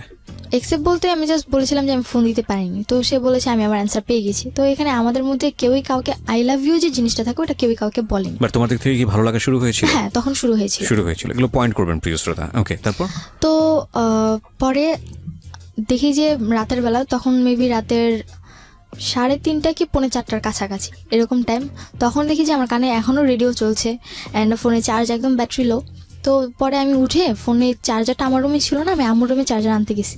তো আমাদের বাড়িতে কেউই রুম নক করে ঘুমোতো না। তো ওই দিন রাতেও দেখলাম যে আম্মুর রুম মানে নক ছিল না, ভিড়ানো ছিল এরকম টাইপের, কিন্তু ডিম লাইটটা অন ছিল, যেটা কিনা আম্মু অন করে ঘুমায় না। তো আমি ভাবলাম যে আম্মু হয়তো ঘুমিয়ে গেছে, রুমে গিয়ে ডিম লাইট অফ করে দিই। অ্যান্ড আমি রুমে ঢুকে এর আগের বার তো জাস্ট আমার খালুকে দেখেছিলাম আমি নক করার পর তারা গেট খুলে। তো পরবর্তীবার আমি আবার ওপেনলি মানে যা দেখি সেটার জন্য আমি প্রপারলি প্রস্তুত ছিলাম না, একদমই না। অ্যান্ড আমার হাত থেকে ফোনটা পড়ে যায়, ব্যাটারি খুলে যায় ফোনের। টাচ ফোন ছিল তো, টাচটা ফেটে গিয়েছিল। তো আমি দেখে মানে একদমই সহ্য করতে পারিনি। দরজাটা, আম্মুর রুমের দরজাটা জোরে মানে আটকে দিয়ে আমি আমার রুমে এসে দরজা আটকে মানে কি করব তখন, মানে বাঁচবো না মরে যাবো সেটা চিন্তা করতেছিলাম। মানে কি ছিল বিষয়টা? বিষয়টা ছিল যে আমাদের যে বাসার গলিটা, ওই গলি প্রথম ঢুকতেই একটা বাড়ি থাকে, ওই বাড়িতে একটা ছেলে থাকতো। তো ও আবার মার্কেটে জব করতো। তো ওর সাথে নাকি আম্মুর কথা আগে থেকেই মোটামুটি ছিল। অ্যান্ড সেদিন আমি স্টোরি জানতে চাচ্ছি না, তুমি আনএক্সপেক্টেড কাউকে ওখানে দেখেছো? হ্যাঁ, আনএক্সপেক্টেড, মানে আমি নর্মালি তাকে ওরকম ভাবে চিনতাম না। যে যাকে দেখলে তুমি ওই রাতের পরে তাকে চিনেছো না তার আগে তুমি তাকে চিনতে? পরে চিনেছো। সো ওকে, আমি সিচুয়েশনগুলো জানি। তারপরে তোমার রুমে আসার পরে কি হলো? তো আমি আমার রুমে এসে দরজা আটকে দিই। অ্যান্ড পরবর্তীতে আম্মু ড্রেস আপ চেঞ্জ করে পরে আমার রুমে এসে নক করতে থাকে, আর ওই লোকটা ওখান থেকে চলে যায়। তো আমি রুমের দরজা খুলি না। তখন আমি কি করবো, আমার জাস্ট একটাই চিন্তা যে আমি মানে খুব কান্না করতেছিলাম। আমি চিন্তা করছিলাম যে কেন আমি এখনো এই জিনিসগুলো দেখার জন্য আমাকে বাঁচায়। পুরো বাড়িতে কোনো পুরুষ মানুষ থাকতো না? না, কোনো পুরুষ মানুষ থাকতো না। ওকে, তো আমাকে আল্লাহ কেন বাঁচিয়ে রাখছে বা আমি কেন বেঁচে আছি। অ্যান্ড তখন চিন্তা করলাম যে থাক, বেঁচে থাক, এইগুলো দেখার চেয়ে মরে যাওয়াটা বেটার। তো তখন রাসেলের সাথে আমার ওরকম কথা নেই, বিকজ সিলেট যাবার পর জাস্ট ওই ফ্রি টাইম যখন হতো তো মানে ঘুরতে যেত, এই কারণে কথা বলতে পারতাম। সিলেটে সে কেন গিয়েছিল? তার বাড়ি তো বরিশালে। সিলেট গিয়েছিল, বাড়ি না তার, সিলেট গিয়েছিল তার মেঝো ভাই ওখানে থেকে জব করতো। তো মেঝো ভাইয়ের সাথে দেখা করতে গিয়েছিল। তখন রাসেল কোথায়? সিলেটে। ওকে। তো কি করবো বুঝতে পারতেছিলাম না, মানে মাথায় কোনো কাজই করতেছিল না। পরে আমি মানে চিন্তা করলাম যে আমি সুইসাইড করে ফেলি, আমার বাঁচার কোনো দরকার নেই। বিকজ বারবার সরি বলার পরও যে এই জিনিসগুলো হচ্ছে, তারপর বেঁচে থেকে আমার কি লাভ। তো আমি চিন্তা করি যে ফ্যানের সাথে নিজের গলায় দড়ি দিব, আমার বাঁচার কোনো দরকারই নেই। আর যেখানে বাবার সাথে আমার অতটা মানে কথাবার্তা নেই, আমি কাউকে আমার কথাগুলো শেয়ার করতে পারতেছি না, আমার তেমন কোনো ফ্রেন্ডসও নেই, আমার স্কুলে অতটা যাওয়া হচ্ছে না, আর বাসায় এরকম সিচুয়েশন। তো একটা মেয়ে সিচুয়েশনে থাকলে কি করে, আমি কোনোভাবে অ্যাকসেপ্ট করতে পারতেছিলাম না। তো আম্মু অনেকবার, অ্যান্ড আমার মানে অলরেডি ফ্যানের সাথে দড়ি মানে আমার ওড়না বাঁধাও শেষ, অ্যান্ড আম্মু প্রচুর নক করতেছিল যে আম্মু হয়তো ভয় পাচ্ছিল যে আমি যদিও কিছু করে ফেলি।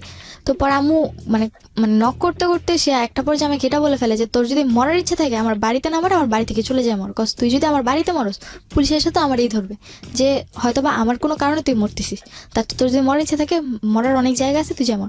এমনকি এমনভাবে ইন্ডিকেট করে বলছে তুই তো সাঁতার জানোস না, হাতে ঝিলে যাও ওখানে গিয়ে ঝাঁপ দিয়ে পানিতে গিয়ে মরে যা। আরও বেশি খারাপ লাগছিল যে কি বলছে এগুলো। দেন হাউ মাচ মানে ডেসপারেট শি ইজ। আমি জানি না কোনটা সত্য কোনটা মিথ্যা, কজ সেটা জাজমেন্ট করার অধিকারও এই শোন নাই, এবং সেটা করা সম্ভব না, কারণ it's not an investigative show. But এগুলো একটা ফ্যামিলিতে যদি হয় কি অবস্থা দাঁড়াবে, এবং মানে যে পক্ষর কথা বলছি সে পক্ষ কতটা ডেসপারেট এই বিষয়টাতে, ভয়ানক। বলুন তারপর আম্মু এরকম কথা যখন বারবার বলতেছিল তখন এতটা রাগ হলো নিজের ভিতর যে না, মরে গেলে তো মরেই গেলাম, মরে গেলে না কেউ আমার ব্যাপারে কিছু জানলো বা আমি না কাউকে কিছু বলতে পারতেছি না, আমি আমার মাকে ভালো করতে পারতেছি, তো আমি মরে গিয়ে কী করবো? তার চেয়ে ভালো মানে যতটুকু মানে তখন মনে হচ্ছিল যে না আমি একটা যুদ্ধের ময়দানে চলে এসেছি, আমাকে ফাইট করে বাঁচতে হবে। এখন যদি আমি ফাইট না করতে পারি তাহলে আমাকে কেউ মেরে ফেলবে। ক্লাস 9-এ বড় তখন আমি ক্লাস 9-এ, আর মাঝামাঝি সময় মানে জুন জুলাই এরকম। পড়াশোনা করতে পারতে? পড়াশোনা বলতে আমার ওরকম পড়াশোনা হতো না, পরীক্ষার আগে রাতে যদি একটু পড়তাম তা ওই অবধিই হতো। তোমার গ্রুপ কি ছিল? আমার গ্রুপ ছিল কমার্স। ওকে। অ্যান্ড ছোটোবেলা থেকেই মানে আমার আম্মু যেটা বলতো যে আমার বেশি পড়ার প্রয়োজন হতো না, যদি আমি অল্প পড়তাম তাহলে আমার মানে সিলেবাস কভার হয়ে যেত। তো কি করব বুঝতে পারতেছিলাম না। পরে আমি গেট খুললাম, অ্যান্ড গেট খুলে আম্মু দেখে যে মানে ওড়নাটা ফ্যানের সাথে বাঁধা। পরে আম্মু আমার হাত ধরে মানে চুলের মুঠি ধরে আমাকে তার রুমে নিয়ে গিয়ে ধাক্কা মারে, অ্যান্ড কি বলে ওয়াইড্রপ যে থাকে সেটার সাথে লেগে আমার কপালটা কেটে যায়। অ্যান্ড যখন আমার কপাল কেটে যায় তো পরে বলে যে তোর যখন এতই মরার ইচ্ছে এখানে কেন তুই মরবি, তুই বাইরে গিয়ে মর, তোর দরকার নেই এখানে থাকার বা এখানে বাঁচার। তো এই কথাগুলো যখন বলতেছিল খুব খারাপ লাগতেছিল। অ্যান্ড পরবর্তীতে সে আমাকে বেলুন নিয়ে মারতে শুরু করে। অ্যান্ড আমি লাস্ট অব্দি সহ্য করতে না পেরে তার মানে সে যেমন আমাকে মারছে আমিও তাকে মারছি। হ্যাঁ, গায়ে হাত তুলছি লাস্ট অব্দি, বিকজ আমার সহ্য করার ক্ষমতা নেই। বিকজ এখন যদি আমি গায়ে হাত না তুলি তো হয় আমি মরে যাব, আর তা না হলে মানে কোনো একটা কিছু করে ফেলবো অঘটন। তো তার চেয়ে ভালো দেখি কি হয়। তো আমি তার গায়ে হাত তুলি, অ্যান্ড লাস্ট আমি তাকে মানে জাস্ট মানে যে ডাল ঘুটনি ছিল ওটা দিয়ে তার পায়ে দুটো বাড়ি দিই, এর বেশি আর কিছু করি না। অ্যান্ড এই জিনিসটা সহ্য করতে পারে না। ওই রাতে আমার মামাদেরকে, আমার খালামুনিকে, আমার নানুকে ফোন করে আম্মু ডাকায় আনে যে দেখো তোমাদের মেয়েগুলো কি করতেছে। তো পরে মামার সবাই আসলেন। আমার তো মাথায় একদমই সেন্স নাই বলতে গেলে। এরকম আমি সবার সামনে চিৎকার করে বলতেছি আমার কি দোষ দেখতেছো তোমরা, আমি কি করছি, আমি গায়ে হাত তুলে দোষ করছি? তাহলে ও যে রাতের পর রাত ছেলে এনে বাসায় থাকে, লোক এনে বাসায় থাকে, এটা কি ওর দোষ না? তুই তো করে করছিস। হ্যাঁ, তুই তো করে বলছি। তো পরে মামারা বলতেছিল যে এই মেয়ে তো পুরো খারাপ হয়ে গেছে, এর তো মানে মামাদের কথা এরকম ছিল যে আমি পুরোপুরি খারাপ হয়ে গেছি, অ্যান্ড মায়ের নামে আজে বাজে কথা বলতেছি, সে যাই অন্যায় করুক না কেন সে আমার মা।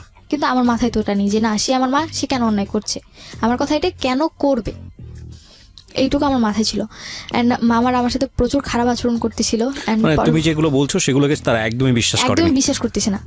অ্যান্ড পরবর্তীতে মামারা বলতেছে যে তুই কোনো কথা বলিস না, ওরে মানে পুলিশদের ধরে দে। মানে আমার এক বড় মামা ছিল যে সে বলতেছিল যে ওকে পুলিশদের ধরা দে, বল যে মাকে খুন করতে গেছে, পুলিশদের ধরা দিলে দেখবি এমনি জেলের ভাত খেয়ে ঠিক হয়ে যাবে। আবার নানু বলতেছিল যে এত কিছুর দরকার নেই, তাবিজ করে রাখ, দেখবি যে তুই যা বলবি তাই শুনবে। এরকম উল্টাপাল্টা কথা বলতেছিল। তখন তো আমার মাথায় আরও রক্ত যে আমি একটা প্রবলেমে পড়ে তাদেরকে এই জিনিসগুলো বলতেছি, অথচ তারা আমার সাথে এত খারাপ কেন? কেউ শুনছে না। মানে আমি বলতে গেলে কোনো ফেল না একটা মানুষ, মানে আমি যা বলছি সবই বানোয়াট বলছি, কোনো সত্যি কথা বলছি না। খুব ক্রিটিক্যাল সিচুয়েশন প্রিয় শ্রোতা। এখানে যদি কেউ শুনেও সমাধানটা কি হবে খুবই ক্রিটিক্যাল। একটু চিন্তা করবেন, আপনারা আপনাদের জায়গা থেকে হয়তোবা মার দিকে আঙ্গুল তুলছেন, হয়তোবা কি তাই তুলছেন, আমি ডেফিনেটলি শিওর। কিন্তু মা আর মেয়ের সম্পর্ক তো যেটাই হোক না কেন, মা আর মেয়ের সম্পর্ক, এই জায়গাটা কিন্তু একটা সমাধানের জায়গায় আসতে হবে। এবং এটার সমাধানটা কি? কজ এমন একটা হস্টিলিটি সম্পর্ক গ্রো করেছে দুজনের মধ্যে, এবং এত ভয়ানক একটা রিজনে যেখানে সমাধান দেওয়ার মতো কেউ নেই, এবং পুরোপুরি ওর পক্ষে কেউ নেই, সবাই নিচ্ছে ওর মায়ের পক্ষে। সেটাই হয়তোবা তাদের জায়গা থেকে স্বাভাবিক ছিল। এবং এটা আসলে কোন জিনিসটাকে কাটবে, পক্ষ নিলেই বা একটা সমাধানটা কী হবে? মানে এর চাইতে ডিফিকাল্ট মোমেন্ট মার লাইফ থেকেও কখনো এসছে কিনা জানি না, এবং ওর লাইফে তো অফকোর্স আমি জানি না শেষ পর্যন্ত সেটার কী হয়েছে। তবে যারা আজকের এই গল্পটা শুনে অনেকেই বিশ্বাস করতে পারছেন না, তাদেরকে আমি বলবো আপনি নিশ্চয়ই পত্রপত্রিকা পড়েন, আপনি নিশ্চয়ই লাস্ট 2-4-5 বছরের ঘটনা যদি একটু পেছন দিকে যান, এইরকম একটা প্রেমের সম্পর্ক, এরকম অবৈধ সম্পর্কের কারণে নিজের ছেলে মেয়েকে মেরে ফেলেছে, এবং নিজের ছেলে মেয়েকে মেরে পত্রিকার শিরোনাম হয়েছে, হেডলাইন হয়েছে, এরকম অসংখ্য ঘটনা আপনি পাবেন। সো এতটা অবাক হওয়ার কিছু নাই। রেডিওতে ফর দ্য ফার্স্ট টাইম আমি বলি যে এইরকম একটা ডেসপারেট স্টোরি উঠে আসতেছে, আমরা চেষ্টা করতেছি এটার সমাধান খোঁজার জন্য। আমরা বিরতি নিচ্ছি প্রিয় শ্রোতা, এখানে আরেকটা ছোট্ট বিরতি নেব। বিরতির পর আমি নিশ্চয়ই ফিরে আসবো, আশা করছি আমার সাথেই থাকবেন। ছোট্ট একটা বিরতি, ঠিক রাত 12। তারপর ওই দিন রাতে পরে মামারা আমাকে উল্টাপাল্টা কথা বলে, অ্যান্ড পরবর্তীতে মামা বলে যে আমার রুমে আমাকে দিয়েছে, অ্যান্ড বলে যে তুই এই রুম থেকে বের হবি না, তুই যদি রুম থেকে বের হস তাহলে সত্যি সত্যি তোকে আমি পুলিশে দিয়ে দিব। এরকম কথা বলতেছিল। পরে আমি আমার রুমে চলে যাই, আমি আর কিচ্ছু বলি না। মামারা পরে চলে যায়। রাত পরের দিন সকালবেলা আমার আশেপাশের মানুষও যে রাতে চিৎকার চাচামেচি হয়েছে, তো ওগুলো শুনছে। তো পাশের বাড়ির কয়েকজন আসছেন, মানে 3-4টা নানু আসছে। পরে জিজ্ঞেস করলো যে কী হয়েছে। তো আম্মু আবার সকালবেলায় মানে এর আগের বারের মতো গেটে তালা দিয়ে চলে গেছে নানু বাসায়। তারপর আমি সবাই বললাম যে এরকম কাহিনী হয়েছে। পরে বলতেছে তাহলে তুই তো বাবাকে জানা। তো আমি তাদের কাছ থেকে ফার্স্ট ইন্সপিরেশন পাই যে না, আমি আমার বাবাকে জানাবো। কারা এটা বলে? আমার পাশের বাড়ির লোকেরা, আমার প্রতিবেশীরা। তো পরে আমি বাবারে ফোন দিই। তো এর আগেই নাকি আমার আম্মু উল্টাপাল্টা অনেক কথা আমার বাবারে বলে, যেটা তুমি অনেক আগে আমাকে বলেছো। হ্যাঁ। তো পরে আমি যখন বাবারে ফোন দিই, মানে বাবার ডিরেক্টলি নাম্বার, আমার বাবার মুখস্থ ছিল নাম্বার, তো আমি ওই নাম্বারে ফোন দিই। পরে আব্বু আমার ফোন প্রথম কয়েকবার রিসিভ করে, তো আমার কাছে টাকা ছিল না, তো যার কারণে বাইরে ফোন দিলে টাকা বেশি কেটে নেয়। তো পরে আমি আমার নানুর কাছ থেকে, মানে যে পাশের বাড়ির নানু ছিল তার কাছ থেকে 100 টাকা নিয়ে আমার ফোনে লোড করিয়ে তার ফোন দিই। তো এর মধ্যে আমার রাসেলের সাথে কোনো কথা নেই, মানে রাসেলের সাথে আমার কোনো কথা হচ্ছে না টোটালি। তো পরে বাবা আমাকে পরে নেট নাম্বার দিয়ে ফোন দিয়েছে, কী হয়েছে, কেন তুমি এত পাগলামি করতেছো, কেন তুমি তোমার মায়ের গায়ে হাত তুলছো, তুমি কি আমার মেয়ে? আমার বাবা আবার হাজি মানুষ ছিল, উনি 2 বার বড় হজ করেছে আর 18-19 বার ওমরা করেছে। ওকে। তো তার কাছে ছিল এরকম যে আমি পর্দাশীলভাবে চলবো, আমি কেন মায়ের গায়ে হাত তুলছি, কেন উশৃঙ্খল হয়ে গেছি, কেন ছেলেদের সাথে বাইরে ঘুরতে যাই, অথচ এগুলো কিছুই না। মানে ফোন দিয়ে যে কথাগুলো বলছে, মানে ওগুলো পুরোপুরি অবাক করা ব্যাপার। বলছে তুমি রাত করে, তোমার কি এটা নিজের বাড়ি যে তুমি রাত করে তোমার নিজের আরেকজনের বাড়িতে তুমি লোক নিয়ে আসো? মানে আমি মনে হচ্ছে আকাশ থেকে পড়লাম, আমি বাসায় লোক নিয়ে আসছে মানে কি? পরে বলতেছে যে তোমার মায়ের সাথে আমার কথা হয়েছে, তোমার মা আমাকে সব বলছে। ভাবলাম যে তুমি আমার কথাটা শুনবে, আমার কথাটা শুনবে না? পরে বাবা বলছে যে কি বলতে চাও তুমি বলো। পরে আমি বললাম যে এরকম এরকম ঘটনা হয়েছে, আমি কাউকে আনিনি, এর আগে একবার লোক আনছে, এবার একবার লোক আনছে। তখন আমার মেজাজ খুব গরম ছিল। রাসেল আমার বয়ফ্রেন্ড বা আমার সাথে রিলেশন কিনা এত কিছু সেন্স আমার ছিল না। তুমি রাসেলের নামটা বলেছো? হ্যাঁ, আমি রাসেলের নামটা বলে দিয়েছি যে ও কিন্তু ওর সাথেও কথা বলে। এখানে 3টা মানুষের নাম অলরেডি উঠে আসছে। তারপর আম্মু বলতে, মানে আব্বু আমাকে বলতেছে যে এগুলা কিছুই না, সব ব্যাপারে আমি জানি, তোমাদের এই বয়সে মেয়েরা যে কত খারাপ হতে পারো ওই ব্যাপারে আমার জানা আছে। এই কথা বলে ফোন কেটে দিছে। পরে আমি ফোন দিচ্ছি আর ফোন রিসিভ করেনি, ফোন পিকও করেনি। পরে মানে আম্মু বাসায় আসতেছে, বাসা থেকে এসে খাওয়া দাওয়া করতেছে, মানে আমার ভাইদেরকে নিয়ে আবার চলে যাচ্ছে, কিন্তু আমাকে বাসায় ঢুকতে দিচ্ছে। কোথায় যাচ্ছে সে? নানু বাসায় চলে যাচ্ছে। বাসাটা বাইরে থেকে তালা দাও? তালা দিয়ে চলে যাচ্ছে। তুমি কোথায় তখন? আমি বাইরে। তোমাকে বাসার ভিতরে ঢুকতেই দিচ্ছে না। তোমার নানুর বাড়ি কত দূর ছিল বাসা থেকে? আমার বাসা থেকে 8-9 মিনিটের রাস্তা। ওকে। তো আমাকে বাসায় ঢুকতে দিচ্ছে না। অ্যান্ড ঢাকার কোন এলাকার ঘটনা এটা? এটা বাড্ডা এলাকা। বাড্ডা, ওকে। পরে এর মধ্যে তো তার আগের দিন রাতে আমার মামারা নানুরা এসে আমাকে অনেক কথা বলে গেছে, অ্যান্ড বলে গেছে আমি যেন টোটালি তাদের বাড়িতে না যাই। আমার মামা নানুদের কথা এরকম ছিল, যদি আমি ওই বাড়িতে যাই, যে আমার মামা তো বোনরা আছে, আমারটা শিখে নাকি তারা খারাপ হয়ে যাবে। অ্যান্ড জিনিসগুলো মানে নিজের মধ্যে খুবই খারাপভাবে একটা মানে প্রেশার পড়ে যে কি, মানে এতটা ডিসপারেট হয়ে গেছিলাম যে আমি সিরিয়াসলি জানতাম না যে কী করব। তখন মেবি বিকালবেলা রাসেল আমাকে ফোন দেয় যে কি হয়েছে, তুমি আবার বাসে কেন ঝামেলা করতেছো? আমি বলি কি আপনি তো বলছিলেন, মানে এইভাবে ঝাড়িতে, আপনি তো বলছিলেন, ওয়াদা করছিলেন আমার মা কোনোদিন খারাপ কিছু করবে না, এখন কেন এগুলো করতেছে? পরে সেও অবাক যে কি করছে। তখন আমি জানতে পারলাম যে না, আমার মায়ের প্রতি তার একটা উইকনেস আছে। সে বারবার জিজ্ঞেস করতেছিল কি হয়েছে, কেন হয়েছে, কিভাবে হয়েছে, কখন হয়েছে। মানে কিউরিওসিটিটা এমন বেশি ছিল যে আলটিমেটলি তো তার প্রতি কমিটেড ছিল।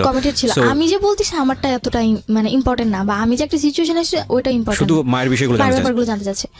তো পরে আমি তারে বললাম সবটা। পরে সে বললো যে ঠিক আছে আমি আজকে আসতেছি, সে দেখতেছি কি হয়। তখন সে ওখান থেকে সিলেট থেকে রওনা দিয়ে দেয়। তো পরে মেবি তার সাথে আমার কথা হয়, আম্মু আবার তার কথা শুনতো, মানে সে যা বলতো তাই শুনতো। তো পরে রাতের যখন 10টা বাজে। বাই দ্য ওয়ে একটা কোশ্চেন আমি বোধহয় ছেড়ে যাচ্ছি, যেই ছেলেটার সাথে এই সম্পর্কটা বা আগের যে ছেলেটাকে নিয়ে তুমি এটা বললা, তাদের ফ্যামিলিতে তুমি চাইলে জানাতে পারতা? তাদের ফ্যামিলিতে জানাতে পারতাম চাইলে, কিন্তু আমি কি করে জানাবো? আমি তো তাদের ফ্যামিলির সাথে অতটা ইন্ট্রোডিউস না, আর আমার কথা আমার ফ্যামিলির কেউই বিশ্বাস করতেছে না, তাদের ফ্যামিলি কি করে বিলিভ করবে? এক্স্যাক্টলি। তুমি তো যখন তোমার মা সম্পর্কে কমপ্লেনগুলো করছো, নিশ্চয়ই কে এসেছিল রুমের মধ্যে সেটা তুমি জানতা, তো তাদের কথা নিশ্চয়ই তুমি তোমার ফ্যামিলিকে বলতেছিলা, তোমার নানুকে বলতেছিলা, সবাইকে বলতেছিলাম, তখন তারা রেসপন্স? কেউই বিলিভ করতেছিল না। তাদের কথা ছিল এটাই, আমিও বলতেছি আমি রাতে ঘুমোচ্ছি, ও কার সাথে ফোনে কথা বলছে, ওর মাথা বেরিয়ে গেছে, সে আমার সাথে খারাপ আচরণ করতেছে। How it is possible? মানে যখন তুমি কোনো একটা সিচুয়েশন বলতেছো এবং সেই সিচুয়েশনের জন্য কে দায়ী সেটাও তুমি বলতেছো, তখন তো তাদের উচিত ছিল যে ওই ছেলেটাকে ডেকে নিয়ে আসা, বা ওই যার এগেইনস্টে কমপ্লেইন তাকে ডেকে নিয়ে আসা। আমি এটাও বলছিলাম যে তুমি বিশ্বাস না করে তাকে ডেকে নিয়ে আসো, যে একটু আগে আমার বাসায় ছিল। যখন এই কথাগুলো বলতেছি তখন বলতেছি যে দেখছেন, মানে আম্মু আমার মামাকে এভাবে বলতেছিল যে দেখছেন কতটা খারাপ হয়ে গেছে, এখন আউটলুক আনা আমার দিয়ে মানে আমার ফাঁসাইতে যেতেছে, এরকম কথা বলতেছি। ও গড, মানে মানুষের মতো একটু হলো সন্দেহ হওয়া উচিত, মানে এতটা ব্লাইন্ড সাপোর্ট কিভাবে আসে? মানে আই এম রিয়েলি কনফিউজ এই জায়গাটায়। ওকে, পরবর্তীতে আমি মামাদের মুখ থেকে এটা শুনতে পারলাম যে আমি নাকি রাতে লোক এনে থাকতাম, অ্যান্ড তাদেরকে বলতাম যে আমি যে তাদের সাথে থাকছি এটা না বলে বলবো, তাদেরকে বলে দিব যে তারা যেন আমার মায়ের সাথে এসে থাকছে, এটা যেন তারা সবাই বলে। তাদের মনে আমার মা বাবার মানে আমার মায়ের প্রতি এই বিলিফটা ছিল, তারা এই বিলিফটা করাইছে আমার। পরে রাতের 10টার দিকে আমি বাসায় ঢুকি, অ্যান্ড সারাদিন আমার না খাওয়া, আমার সারাদিনও কোনো খাওয়া নেই, অ্যান্ড রাতে তো অলরেডি ঝামেলা হয়ে গেছে। তো আমি বাসায় ঢুকছি, অ্যান্ড ফ্রিজ থেকে জাস্ট 1 বোতল পানি নিয়ে আমি আমার রুমে এসে ঘুম, কজ সারাদিন অনেক টায়ার্ড ছিলাম, তো ঘুমিয়ে পড়েছি। পরের দিন সকাল 6টার দিকে রাসেল এসে আমাদের গেটে নক করে,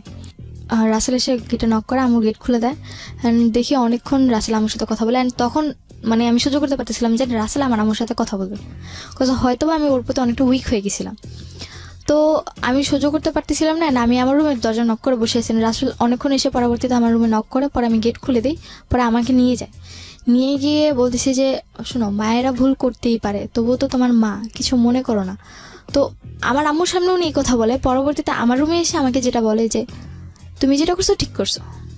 আমি ফার্স্ট টাইম তার দিক থেকে একটা ইন্সপিরেশন পাই যে না, সে আমাকে বলছে আমি যেটা করেছি ঠিক করেছি, আমার মায়ের গায়ে হাত তুলেছি, প্রতিবাদ করেছি, তাকে জানিয়েছি মামাদেরকে। হ্যাঁ, তারা বিশ্বাস করছে না তাদের ম্যাটার, কিন্তু বলেছি তো, পরবর্তীতে তো যদি কোনো প্রবলেম হয় আমাকে ব্লেম দিতে পারবে না।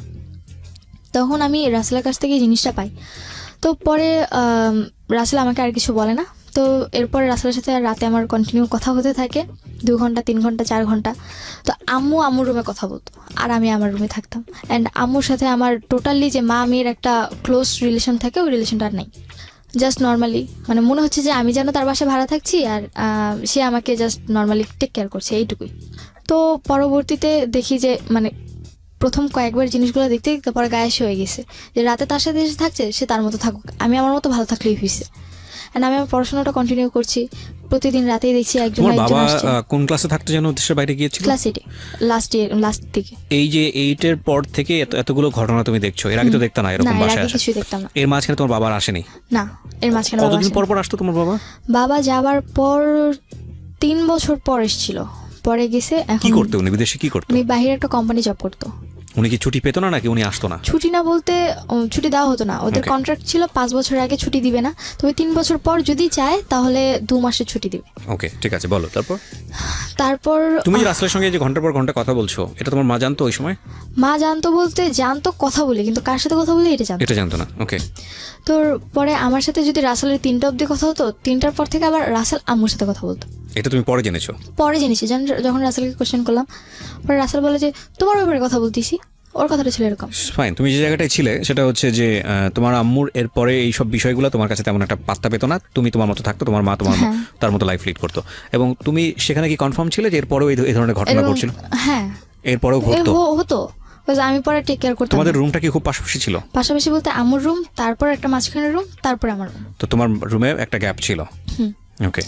পরে দেখি যে রাসেল আমাকে ইন্সপিরেশন দিতে থাকে যে তুমি তোমার মায়ের ব্যাপারে প্রতি রাতে এসে থাকে, কেন কিছু বলছো না, তুমি এতদিন কেন আমার এতগুলো কথা বলো নাই, প্রতি রাতেই লোক এসে থাকে, তুমি আবার কোনো লোক ছিল? এই লোকটা কোনো বিশেষ লোক ছিল নাকি র্যান্ডমলি চেঞ্জ হতো? এটা চেঞ্জ আপ বলতে তুমি কয়জন লোকের সঙ্গে জানো? আমি প্রথম দেখেছি 2 জন, পরবর্তীতে আরো 2জন দেখেছি। ওকে, ঠিক আছে, বলো। হ্যাঁ, তো তারপর তোমাকে কি বলো? কন্টিনিউ 4 জন আসা যাওয়া করতো। পরবর্তীতে যখন আমি রাসেলের সাথে জিনিসটা প্রথমে শেয়ার করতে চাইনি, পরে ওরা অনেক জোর জবরদস্তির কারণে পরে ওর সাথে যখন শেয়ার করলাম, পরে দেখলাম যে আমি যে ওর কাছে ব্যাপারগুলো শেয়ার করলাম সেই কথাগুলো ওকে আমার আমাকে বলে দিছে। অ্যান্ড তখন তো আমার উপর আরো বেশি টর্চার। তোমার মা এসে কি বললো বিষয়টা নিয়ে? আমার মা এসে, আমি ঘুমিয়েছিলাম, এসে আমার হাত ধরে টেনে তুলছে। পরে আমি বললাম যে কী শুরু করছো তুমি এগুলো, আমাকে এরকম বলতেছে। পরে আমি আমি কী শুরু করলাম, বলে কি যে তাহলে তো একটা কাজ করতে পারো, মাইক নিয়ে মসজিদে গিয়ে মাইক নিয়ে ফুল এলাকাকে জানো আমি কি করি না করি, আর তোমার কথা কেউ বিশ্বাস করবে না, কজ ছোটোবেলা থেকে আমি এলাকার মানুষ হয়েছি, তো আমার কথাই সবাই বিশ্বাস করবে। আমার কথাটা ছিল এরকম যে আমি কি বলছি, মানে তখন আমি পুরো আমি কি বলছি আমি কিচ্ছু বুঝতে পারতেছি না। পরে বললো যে তুমি কি মনে করো আমি কি কিছুই জানি না, আমি তো সবই জানি, তুমি রাসেলকে এইসব কথা বলছো কেন, বলছো এগুলা কি চাও তুমি এগুলা। তো পরে আমি বললাম যে আমি কি বলছি তুমি রাসেলকে ডাক দাও, তারপর জিজ্ঞেস করি। পরে রাসেল আসলো, পরে রাসেল আসার পর পরে আমি জিজ্ঞেস করলাম আমি আপনাকে কি বলছি আর আপনি আমার আম্মুকে কি বলছেন। পরে বললো যে দেখো আমি তো ওরকম ইন্ডিকেট করে কিছু বলিনি তোমার আম্মুকে, জাস্ট এটুকুই বলছি যে কেন উনি এগুলো করে, এগুলো তোমার উপর খারাপ এফেক্ট পড়ে। মানে সে বুঝাচ্ছে যে সে আমার উপর অনেক টেক কেয়ারিং, সে আমার অনেক টেক কেয়ার করে, এই কারণে আম্মুকে বুঝাতে চাইছে, কিন্তু এই জিনিসটা তো আমার উপর ভালোভাবে ইফেক্ট পড়তেছে না। অ্যান্ড তার প্রতি আমার একটা বিশ্বাস হয়ে গেছে যে না উনি হয়তো আমার টেক কেয়ার করতেছে। দ্যাট মিন্স তুমি কি তাকে তখন লাভ করো? হ্যাঁ, তখন তাকে লাভ করি। করি। দ্বিপাক্ষিক বিষয়টা এরকম মানে মিউচুয়ালি ছিল যে না দুজনকে লাভ করো? হ্যাঁ, দুজনকে লাভ করি, এটা আমাদের মিউচুয়াল ছিল, কিন্তু আমি কখনো সহ্য করতে পারতাম না যে সে আমার আম্মুর সাথে কথা বলে। Biggest mistake, another biggest mistake এর সাইডটা থেকে, কারণ ও কিন্তু জানতো যে রাসেলের সঙ্গে ওর মায়ের এরকম একটা সম্পর্ক আছে, এবং ওর মায়ের জায়গাটা থেকে এটা বিশ্বাস করা খুবই কঠিন যে রাসেলের সঙ্গে তার সম্পর্কটা ভাই ভাইয়ের মতো, কিন্তু তারপরে ও জড়িয়ে গেছে বিকজ অফ ওর এজটা খুব সেন্সিটিভ একটা এজ, ও মাত্র ক্লাস 9-এ পড়ে, এবং ওই সময়টাতে যে ওকে সাপোর্ট দিবে, যে ওর পাশে একটু হলেও দাঁড়াবে, যে ওর সাথে একটু ভালো কথা বলবে, তার প্রতি ও দুর্বল হবে, এই বয়সটা এরকম, এবং সেটাই হয়েছে, এবং ইটস আ বিগেস্ট মিস্টেক। কিন্তু কিছু করার নেই, কারণ ও ধরা, ওর বয়সের কাছে ধরা, এগুলো একটু খেয়াল রাখতে হবে। হ্যাঁ, এটা একটা অ্যানাদার পয়েন্ট। ওকে, বলেন। তারপর রাসেলের সাথে আমার ঘোরাফেরা এরকম চলতেছে। তো একদিন আম্মু জানতে পারে যে আমি রাসেলের সাথে বাইরে ঘুরতে গেছি, অ্যান্ড বাসায় আসার পর আম্মু যখন জিজ্ঞেস করলো কোথায় গেছিলাম, পরে আমি বললাম যে বাইরে গেছিলাম, আমি মিথ্যে বলি আম্মুকে। পরে আম্মু বলে যে আমি তো জানি তুমি রাসেলের সাথে বাইরে গেছো। আমি অবাক হয়ে যাই, কী করে জানলাম। পরে রাসেল এসে আম্মুকে কোনোভাবে ম্যানেজ করে। তো রাসেলকে আম্মু এতটাই বিশ্বাস করতো যে রাসেল যদি বলতো যে না আমি আপনার মেয়েকে নিয়ে পালিয়ে গেছি, তারপরে যদি এসে বলতো যে না আমি ওকে জাস্ট নর্মালি দেখতে নিয়ে গেছি জায়গাটা, ওটাই বিশ্বাস করতো আমার আম্মু। তাই এতটা বিলিভ করতো। আর এর মধ্যে তো 4-5 জনের সাথে আমার অলরেডি রিলেশন চলতেছে, তাও রাতে। তুমি রাসেলের সাথে শেয়ার করতে? হ্যাঁ, এগুলো আমি রাসেলের সাথে, এরপর থেকে আমি আমার টোটালি সবকিছু ওর সাথে শেয়ার করতাম। তো রাসেল এগুলো জানার পরে কি বলতো? জানার পর ওর সাথে যদি আমার সাথে কথা হইতো, মানে আমার পরবর্তীতে আমাদের রিলেশনে যখন 6-7 মাস কেটে গেছে, তো তখন এরকম চলতে থাকে। পরবর্তীতে আমার জিনিসগুলো খুব মানে করার না, এটা খারাপ ভাবে যে তোমার সাথে আমার রিলেশন, আমার একটা গার্লফ্রেন্ড বয়ফ্রেন্ড নর্মালি যতটুকু কথা বলা দরকার তাদের নিজেদের ব্যাপারে, সেই জায়গায় কিনা আমরা 4-5 ঘন্টা শুধুমাত্র আমার মায়ের ব্যাপার নিয়েই কথা বলি। তখন তুমি জিনিসগুলো অ্যাভয়েড করার চেষ্টা করতে, যে আমি এগুলো অ্যাভয়েড করি, কিন্তু দেখতাম যে আমি যত অ্যাভয়েড করতেছি ও ততই বেশি আমার প্রতি আরো মানে রাগ দেখাচ্ছে, শুনতে চাচ্ছে, আমার সাথে কথা বলতো না, যে কেন তুমি তোমার মায়ের ব্যাপার আমাকে বলছো। মানে বিষয়টা তোমাদের সম্পর্কটা এমন ছিল যে কাল রাতে বাসায় কি হয়েছে সেটা তোমার বয়ফ্রেন্ডের সাথে শেয়ার করা, এটাই মূল এজেন্ডা। হ্যাঁ, এটাই মূল এজেন্ডা। আমি এখানে একটা বিষয় একটু ইন্টারাপ্ট করি প্রিয় শ্রোতা। আজকে যে স্টোরিটা আমরা এখানে প্রচার করছি সেখানে ওর সামাজিকতার কথা চিন্তা করে, এবং এই ধরনের স্টোরিতে শুধু সামাজিকতা না, যাতে করে এটা একটা স্বাভাবিক পার্সপেক্টিভ থেকেও ওর নাম এখানে অন্য নাম ব্যবহার করা হয়েছে, ওর আসল নাম প্রকাশ করা হয়নি। ওর ভোকালটা যেটা আপনারা শুনতে পাচ্ছেন এটা রিয়েল ভোকাল না, এটা আমরা রেডিও এন্ড থেকে চেঞ্জ করে দিয়েছি। দিস ইজ রেকর্ডেড স্টোরি, আমরা রেডিও এন্ড থেকে এটা চেঞ্জ করেছি। এবং শুধু তাই না, ও যত নাম এখানে ব্যবহার করছে, যত পরিচয় এখানে এসছে, প্রত্যেকটা জিনিস হচ্ছে ফেক। শুধুমাত্র স্টোরিটা ও যেভাবে বলছে ওর জায়গা থেকে রিয়েল, এবং যাতে করে ওর সামাজিকতায় কোনো সমস্যা না হয় সেজন্যেই এই নামগুলো বা ওর ভোকালটা সব কিছু চেঞ্জ করা হয়েছে, এবং যাতে করে ওর সামাজিকতায় কোনো সমস্যা না হয়। আমরা মূল ঘটনা থেকে কী শিক্ষা নিব সেটাই হচ্ছে বিষয়, সেজন্য মূল ঘটনার দিকে আপনারা ফোকাস করুন। ও কে, কোন এলাকা থেকে আসছে, কি, এটা ফাইন্ড আউট করবেন না, ঠিক আছে? ওকে, বলো তারপর। তো এর মধ্যে আবার জানতে পারি যে আম্মু আমার ব্যাপারে যে 4-5 জনের সাথে তার রিলেশন ছিল, সে তাদেরকে কন্টিনিউ আমার ব্যাপারে খারাপ কথা বলে যেত। শুধু তাই না, আমার নানু বাড়িতে গেলে আমার টপিক থাকতো খারাপ ব্যাপার। আমার বাবার সাথে তো প্রতি রাতে, মানে যদি আল্লাহ 30 দিন যদি আমার বাবার সাথে তার কথা হতো, প্রতি রাতে আমার বাজে টপিক নিয়ে আব্বুর সাথে কথা হতো। অ্যান্ড আস্তে আস্তে আব্বুর মনটা বেশি তুলেছে যেটাকে বলে। হ্যাঁ, তো তুলতে এমন একটা পর্যায়ে চলে গেছে যে আমার সাথে বাবা টোটালি কথা বলতে চায় না।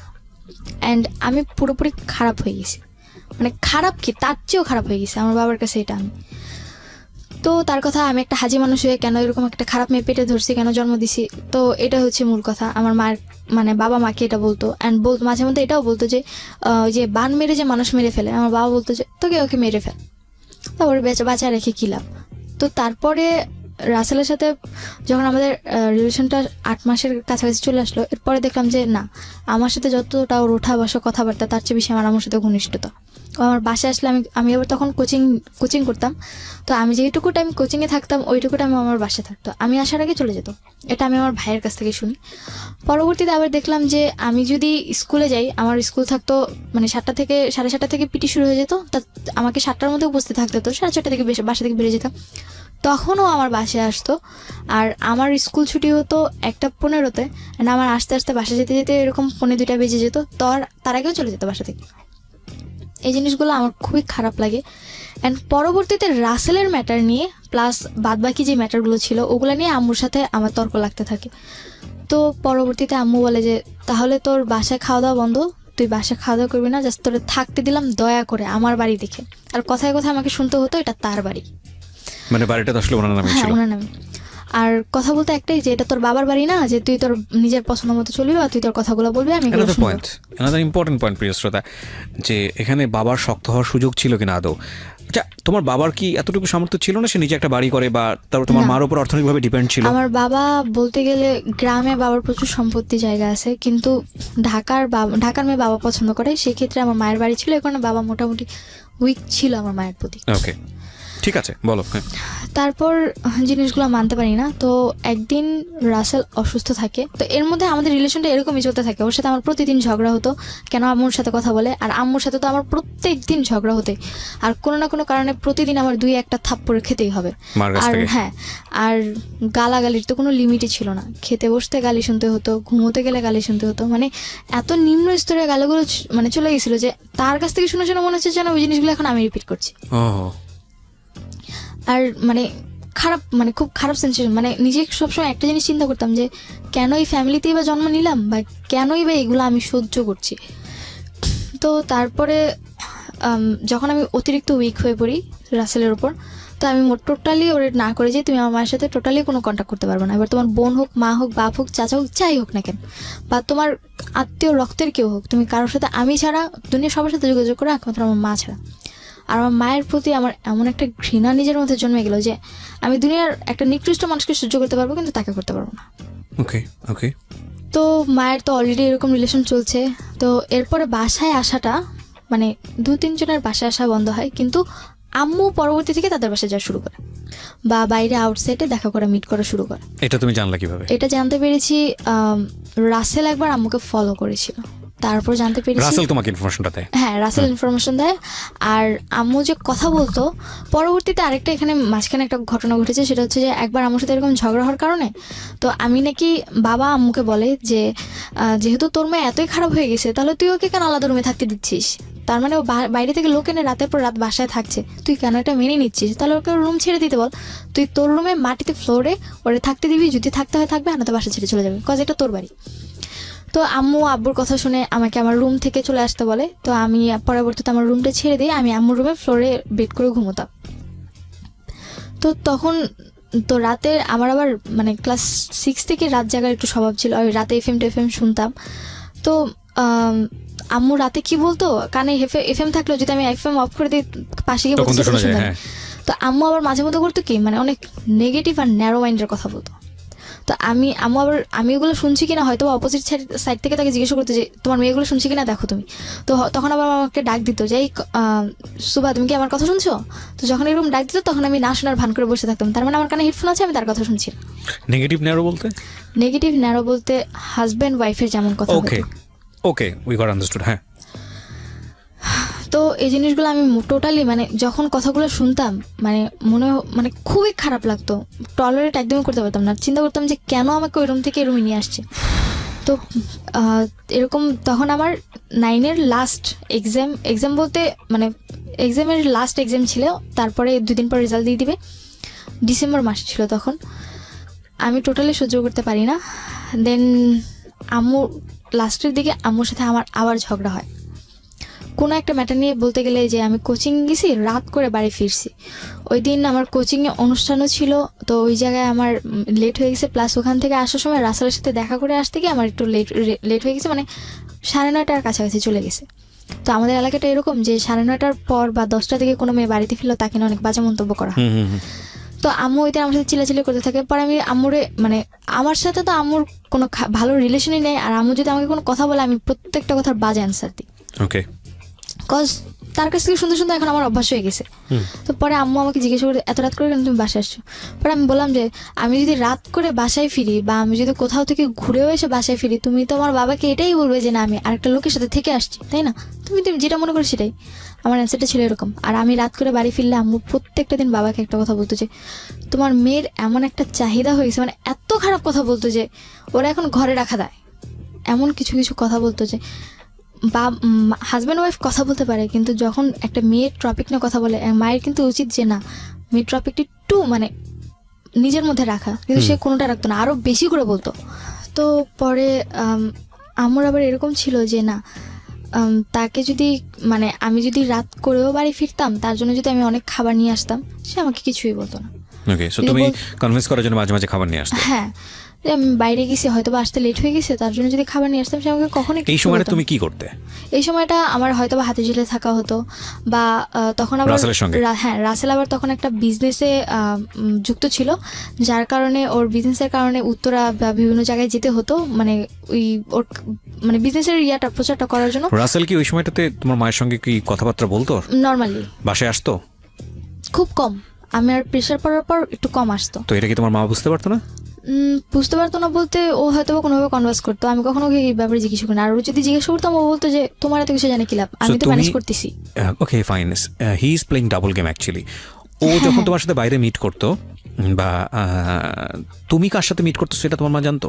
মিট করতেছি বলতে আমার ওর সাথে বেশিরভাগই মিট হতো হয় কোচিং ফাঁকি দিয়ে, আর তা না হলে স্কুল ফাঁকি দিয়ে। আচ্ছা, তো এটা কি তোমার মা জানতো যে তুমি কার সাথে টাইম পাস করতেছো, কোন ছেলের সঙ্গে? না, জানতো না। এটা জানতো না। আচ্ছা, তো তুমি বলছিলে রাত করে বাড়ি ফেরা, কটার দিকে ফিরতে সর্বোচ্চ রাত হলে? আমার সর্বোচ্চ 9:30টার অবধি কখনো যাইনি। 9:30? তোমার তখন বয়স ক্লাস 9-এ পড়ো তুমি? তখন আমি 15।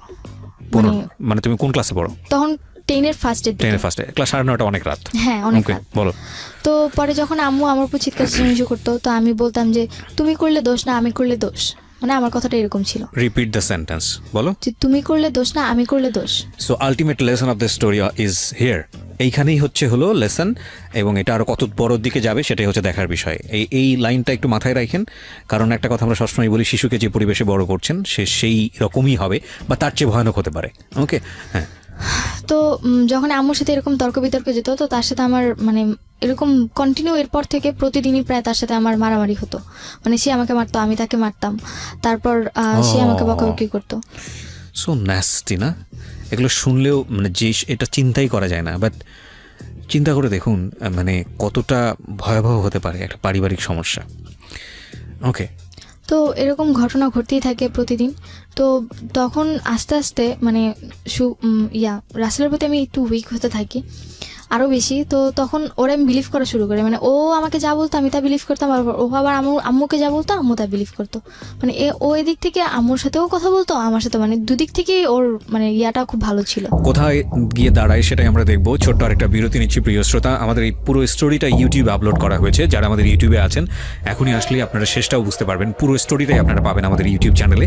আমাদের ইউটিউবের ঠিকানা হচ্ছে www.youtube.com/dfm904। আমি আবারও বলছি youtube.com/dfm904। চ্যানেলটি আছে ঢাকা FM 90.4 নামে। আপনারা ওখানে যাবেন, যাওয়ার পরে অবশ্যই চ্যানেলটি সাবস্ক্রাইব করতে ভুলবেন না এবং নোটিফিকেশন বেলটা অন করে রাখবেন।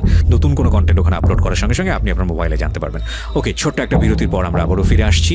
আজকের এই স্টোরিটি পারিবারিক একেবারে গোপনতম সমস্যা, সেটা একটা শিশুর বিকাশ, এবং একটা শিশুর, বিশেষ করে একটা মেয়ে শিশুর। আর আমি জানি না ওর ভাই দ্রুত একেবারেই ছোট ছিল, ওদের মানসিকতায় কোনো ধরনের কোনো প্রভাব পড়ছে কিনা, বাট এটা যদি কন্টিনিউয়াসলি চলতে থাকে তাহলে এটা কত ভয়াবহ রকমের একটা মানসিকভাবে বাধাগ্রস্ত করতে পারে তাদেরকে, ব্যক্তিত্ব বিকাশের জন্য কত ভয়ানক হতে পারে এটা একটু চিন্তা করে দেখুন। এবং সেই জায়গাটা থেকে আপনাদের নিজেদের সচেতন হওয়ার একটা প্রয়োজন আছে বলে আমরা মনে করি। এরকম একটা বিষয় নিয়ে আমাদের সমাজে, আমাদের মিডিয়াতে বা অন্য কোথাও খুব বেশি এত ব্রডলি ডিসকাস হয় না। আমরা এটা সামাজিকভাবে এটাকে ট্যাবু মনে করি, কিন্তু একটা মানুষের সুস্থভাবে বিকাশের জন্যে আমরা আজকে যে ধরনের কন্টেন্ট এন্টারটেনমেন্টের জায়গা থেকে পাচ্ছি, বা যেসব বিষয় নিয়ে আমরা কথা বলি, যেসব বিষয় আমরা এন্টারটেনমেন্ট জায়গাটা থেকে নিয়ে আসি, সেসব বিষয়গুলো আমাদের কোনো না কোনোভাবে আমাদেরকে এন্টারটেইন করে। এবং আমরা মনে করি আমাদের এই ইনফরমেশন সহজলভ্যতার যুগে আমাদের এই ধরনের বিষয়গুলো নিয়ে এক ধরনের সাইকিয়াট্রিক ট্রিটমেন্ট হওয়া উচিত, এক ধরনের সচেতন হওয়া উচিত যে মারা সন্তানদেরকে কীভাবে বড় করবে, বা সন্তানরা মাদের সাথে কীভাবে আচরণ করবে, বা অভিভাবকের সাথে কীভাবে আচরণ করবে। প্রত্যেকেরই প্রাইভেসি লাইফ আছে, প্রত্যেকেরই আছে প্রিয় শ্রোতা, আমি ডেফিনেটলি শিওর প্রত্যেকেরই আছে, আমরা কেউই মহামানব নই। এবং সেই প্রাইভেট লাইফটা আমরা আমাদের সন্তানের সামনে কীভাবে এক্সারসাইজ করব, বা আদৌ এক্সারসাইজ করবো কি করলে, তুমিও তোমার মাও করছে, তুমিও করছে, সে গালি দিচ্ছে, তুমিও গালি দিচ্ছ, হ্যাঁ, র্যান্ডমলি চলছিল। তারপর তো এরকমভাবে আমার বড় মামা আমার ফ্যামিলির প্রতি একটু বেশি টেক কেয়ারিং ছিল, তো উনি প্রায়ই আমাদের ঝগড়া মিটাতে আসতো। তো এক পর্যায়ে মামা কন্টিনিউ আস্তে আস্তে হয়তো ওনার কোনো না কোনোভাবে কোনো বাজে একটা দিক পড়ে। তো পরে আমার বড় মামা কন্টিনিউয়াসলি আসতেছিল। হ্যাঁ, কন্টিনিউ আসতে। কেন আসতেছিল? এই যে আমাদের ঝগড়া সামাতে বা আমাদের ফ্যামিলি এখন কেমন আছে এইসব ব্যাপারে জানতে। উনি কি বিবাহিত ছিল? হ্যাঁ, উনি ম্যারিড ছিল। ওকে, ওনার বাচ্চা কাচ্চা ছিল? বিয়েও হয়েছে। বিয়ে হয়ে গেছে, ওকে। তো পরবর্তীতে বড় মামা মানে কি পরিবারের সবার বড়? হ্যাঁ, আমার মায়ের ফ্যামিলিতে তারা 7 ভাই বোন, তাদের মধ্যে সবার বড়। ওকে। তো পরে আমার বড় মামাকে আমার মা খুব বিলিভ করতো। তো একদিন বড় মামা বলে যে, দেখ তোর ফ্যামিলিতে এত ঝামেলা, তার চেয়ে ভালো আমি আমার বাড়িতে নিয়ে যাই সুভাকে, ওকে কয়েকদিন আমার বাড়িতে রেখে পরে তোরা আমার বাসায় আবার দিয়ে যাবো। তো পরে মামার 2টা বিয়ে হয়েছে, একটা থাকে ধানমন্ডি আর একটা থাকে মানে আমাদের এলাকাতেই। তো মামা বলছে যে আমাদের এলাকা থাকলে যে কোনো সময় তোর বাসায় চলে আসতে পারবে, তার চেয়ে বলে আমি ওকে ধানমন্ডি নিয়ে যাই। ধানমন্ডিতে আমি মানে আমি একদমই প্রস্তুত ছিলাম না, বা আমি যেতেই চাইনি টোটালি। কিন্তু আম্মুর প্রচুর জোর জবরদস্তি অ্যান্ড গালাগালি সহ্য করতে না পেরে যে এইটুকু চিন্তা করতাম যে না, 2-3 দিনের জন্য রেস্ট তো পাবো অন্তত আমি। তো এই চিন্তা করে পরে আমি গেলাম, তখন আমি টিনের ফার্স্টের দিকে। তো যখন আমি ধানমন্ডি মামার বাড়িতে গেলাম, তো ওই দিনটা ছিল যে মামাদের বাড়িটা ছিল এরকম যে মানে ফুল বাড়িটার মধ্যে একটাই মানে একতলা বাড়ি। তো 2টা ফ্ল্যাট ছিল, এক ফ্ল্যাটে হাজব্যান্ড ওয়াইফ থাকতো, তারা সকালে চলে যেত, রাতে আসতো। আরেক ফ্ল্যাটে মামা আর তার ওয়াইফ থাকতো। আর আশেপাশে সামনে ছিল বড় একটা মাঠ, আর ডান পাশেও এরকম খোলামেলা ছিল, আর পিছনে ছিল মানে বাগান টাইপের। তো যখন ওই বাড়িতে গেলাম, তো প্রথম দিন মোটামুটি নিজেদের বলতে ভাড়া থাকতো তারা। তো প্রথম দিনটা মোটামুটি মামি আমার খুব টেক কেয়ারিং করে। তো মামি আবার জব করতো, মামা নর্মালি কিছু করতো না। তো মামি সকালবেলা জবে চলে যায়, পাশের বাড়ির লোকেরাও চলে যায়। তো আমি মানে ড্রয়িং রুমে বসে টিভি দেখতেছিলাম। তো মামার আচরণগুলো আমার কাছে খুব একটা ভালো লাগেনি, মানে সে অন্যরকম আচরণ করতেছিল। তো পরবর্তীতে তার আমার পাশে এসে বসা টাচিংগুলো আমার কাছে খুবই খারাপ লাগে। তো পরবর্তীতে আমি মামার মানে ড্রয়িং রুম থেকে আমি আমার রুমে গিয়ে রুম নক করে দিয়ে রুমে শুয়েছিলাম। তো পরে মামা এসে অনেকক্ষণ রুমে নক করে, আমি খুলিনি। পরে বললো যে মানে ভয় দেখাচ্ছিল, যদি তুই না খুলোস তাহলে কিন্তু আমি তোকে পুলিশে দিয়ে দিব, বা তোর কিন্তু একটা ক্ষতি করে ফেলবে, এরকম কথা বলছিল। তবু আমি খুলিনি। তখন আমার কাছে ফোন নেই, তখন আমার ফোন নিয়ে গেছে আম্মু। তো পরে আম্মুর সাথে কথাও ছিল। পরে মামা ভেবে আম্মুরে ফোন দিছে যে তোর মেয়ে এত বেয়াদব যে কোনো কথাও শুনে না, আমাদের এখানে এসে খারাপ আচরণ করতেছে। আমি রুমে বসে কথাগুলো শুনতেছি, আম্মু কি বলছে সেটা তো আমি জানি না। তো মামা এরকম কথা বলতেছিল, হয়তো বা আম্মু বলতেছিল যে ওরে মাইর দেন বা দেখবেন ঠিক হয়ে গেছে, ওরা মাইর দিয়ে এখন সোজা করতে হয়, আমারটা মারলে তো আমারে উল্টা দেয়, আপনারা মারলে তো আপনাদেরকে আর কিছু করবে না, এরকম কথা বলতেছিল। তো পরে মামা রেগে যায় প্রচুর আমার উপর। অ্যান্ড পরে যখন আমি পরে অনেকক্ষণ দরজা, তোর মা কথা বলবে তোর সাথে, দরজা খুল। পরে আমি যখন দরজা খুলি, মামা আমার গায়ে হাত তোলে, আমাকে একটা চর মারে। অ্যান্ড এতটাই জোরে ছিল যে না, আমি 2-3 মিনিটের জন্য স্তব্ধ হয়ে গেছি। তো পরে আমি বললাম যে কি করতেছেন এগুলো আপনি। পরে আমার সাথে অনেক বাজে আচরণ করে। অ্যান্ড এক পর্যায়ে অনেক খারাপ সিচুয়েশনের মধ্যে উনি আমাকে রেপ করে। আমার লাইফে ফার্স্ট টাইম ছিল তখন। আমি প্রচুর চিৎকার করি, কিন্তু কোনো লাভ হয়নি। হয়তো বা আমার চিৎকারটা কারো কান অবধি যায়নি, বা হয়তো বা আমার ভাগ্যেই ছিল এরকম। ভাগ্যের দোষ দিয়ে লাইফটাকে ছেড়ে দিই যে কি করলাম এটা আমি। তো ওই দিন এই সিচুয়েশন যাবার, উনি তোমাকে কি বলে এই ঘটনার পরে? এই ঘটনার পর আমাকে একটাই কথা বলে যে তোর মায়ের, মানে পরবর্তীতে ওনার মুখ থেকে আমি যেটা জানতে পারলাম যে হয়তো ওনাদের ফুল ফ্যামিলিটাই এরকম। বড় মামার সাথে আচরণ করার পর বলে যে আমার যে ছোট মামা ছিল উনিও নাকি এরকম কয়েক জায়গায় এরকম কিছু করছে। সো আমি যদি এগুলো কাউকে বলতেও যাই কেউ কখনো বিলিভ করবে না, আর এতে নিজের বদনাম হবে, নিজের মান সম্মান যাবে, প্লাস সমাজে কলঙ্কিত হব আমি। এই কথাগুলো বললে সমাজে হয়তো বা ন্যায় বিচার তো কখনো আমি পাবো না। তাদের কথা ছিল এরকম যে ন্যায় বিচার তো তুমি কখনোই পাবো না, আর আমাদের ব্যাপারে কিছু বলতে গেলে কেউ কখনো বিশ্বাসও করবে না, আর তাছাড়া তুমি এখনো 18 বছরের হওনি। তখন আমার সবচেয়ে বড় তখন এটাই মনে করতাম যে কেন আমি 18 বছরের আগে আমার জীবনে এগুলো আসতেছে, সহ্য করতে পারিনি। তারপর বাসায় আসলাম। You are so desperate first of all. তুমি আজকে লাখ লাখ মানুষের সামনে কথাগুলো বলার সাহস করছো, এই জায়গা থেকে আমি তোমাকে অনেক ডেসপারেট মনে করতেছি। তুমি ঘটনা ঘটার পরে পুলিশে যাওনি কেন? আমি গিয়েছো তুমি? পরে গেছি, অনেক আমরা আগাই প্রিয় শ্রোতা। তো পরে আমি বাসায় আসার পর 2-3 দিন কোনো কথা নেই, অ্যান্ড যে জিনিসটা আমার কাছে অনেক কষ্টকর ছিল, ফার্স্ট টাইম আমার লাইফে এরকম কিছু অনেক পেইনফুল ছিল। পরবর্তীতে রাসেলের সাথে আমি ব্যাপারটা শেয়ার করি। ওটা কি ইন দ্য মিন টাইম ঘটনা ঘটার পর শেয়ার করেছো? পর বলতে 4-5 দিন পর। ওকে। তো যখন আমার বাসায় এসে পরে আমি ওর কথাগুলো বললাম, অ্যান্ড দেখলাম যে ও আমার কথাগুলা মনোযোগ দিয়ে না শুনে আমার কথাগুলো নেগেটিভলি নিচ্ছে। কেন করছে, কিভাবে করছে? এক্স্যাক্টলি, ও বেসিক্যালি ওই ঘটনাগুলো মোমেন্টটা জানার চেষ্টা করতেছে এবং ওই মোমেন্টটা থেকে এক ধরনের মজা নেবার চেষ্টা করতেছে। এক্স্যাক্টলি। ওকে, তারপর যেটা আমি কোনোভাবে ওরা বলতে পারতেছিলাম না, আমার নিজের কাছে খুব গিল্টি ফিল হচ্ছিল যে আমি এগুলা কিভাবে বলবো একটা মানুষকে। ও আসলে সেক্সুয়ালি একটা বিকৃত মানসিকতার ছিল। টু বি অনেস্ট, যতটুকু ওর কাছ থেকে জানতে পেরেছি, যদি সত্যি হয়ে থাকে তাহলে এটা মোটামুটি ক্লিয়ার। নইলে একটা মেয়ে যখন এরকম একটা সিচুয়েশনে পড়ে তখন তার কাছ থেকে এত কিছু কোয়ারি করা এবং সেটা আমি তোমার কথাটা যতটুকু বুঝতে পেরেছি ওই মোমেন্টটা সম্পর্কে বেশি বেশি জানতে চাচ্ছিল। ও আসলে বিকৃত মানসিকতা ছিল, এছাড়া আর কিছুই বলা যায় না।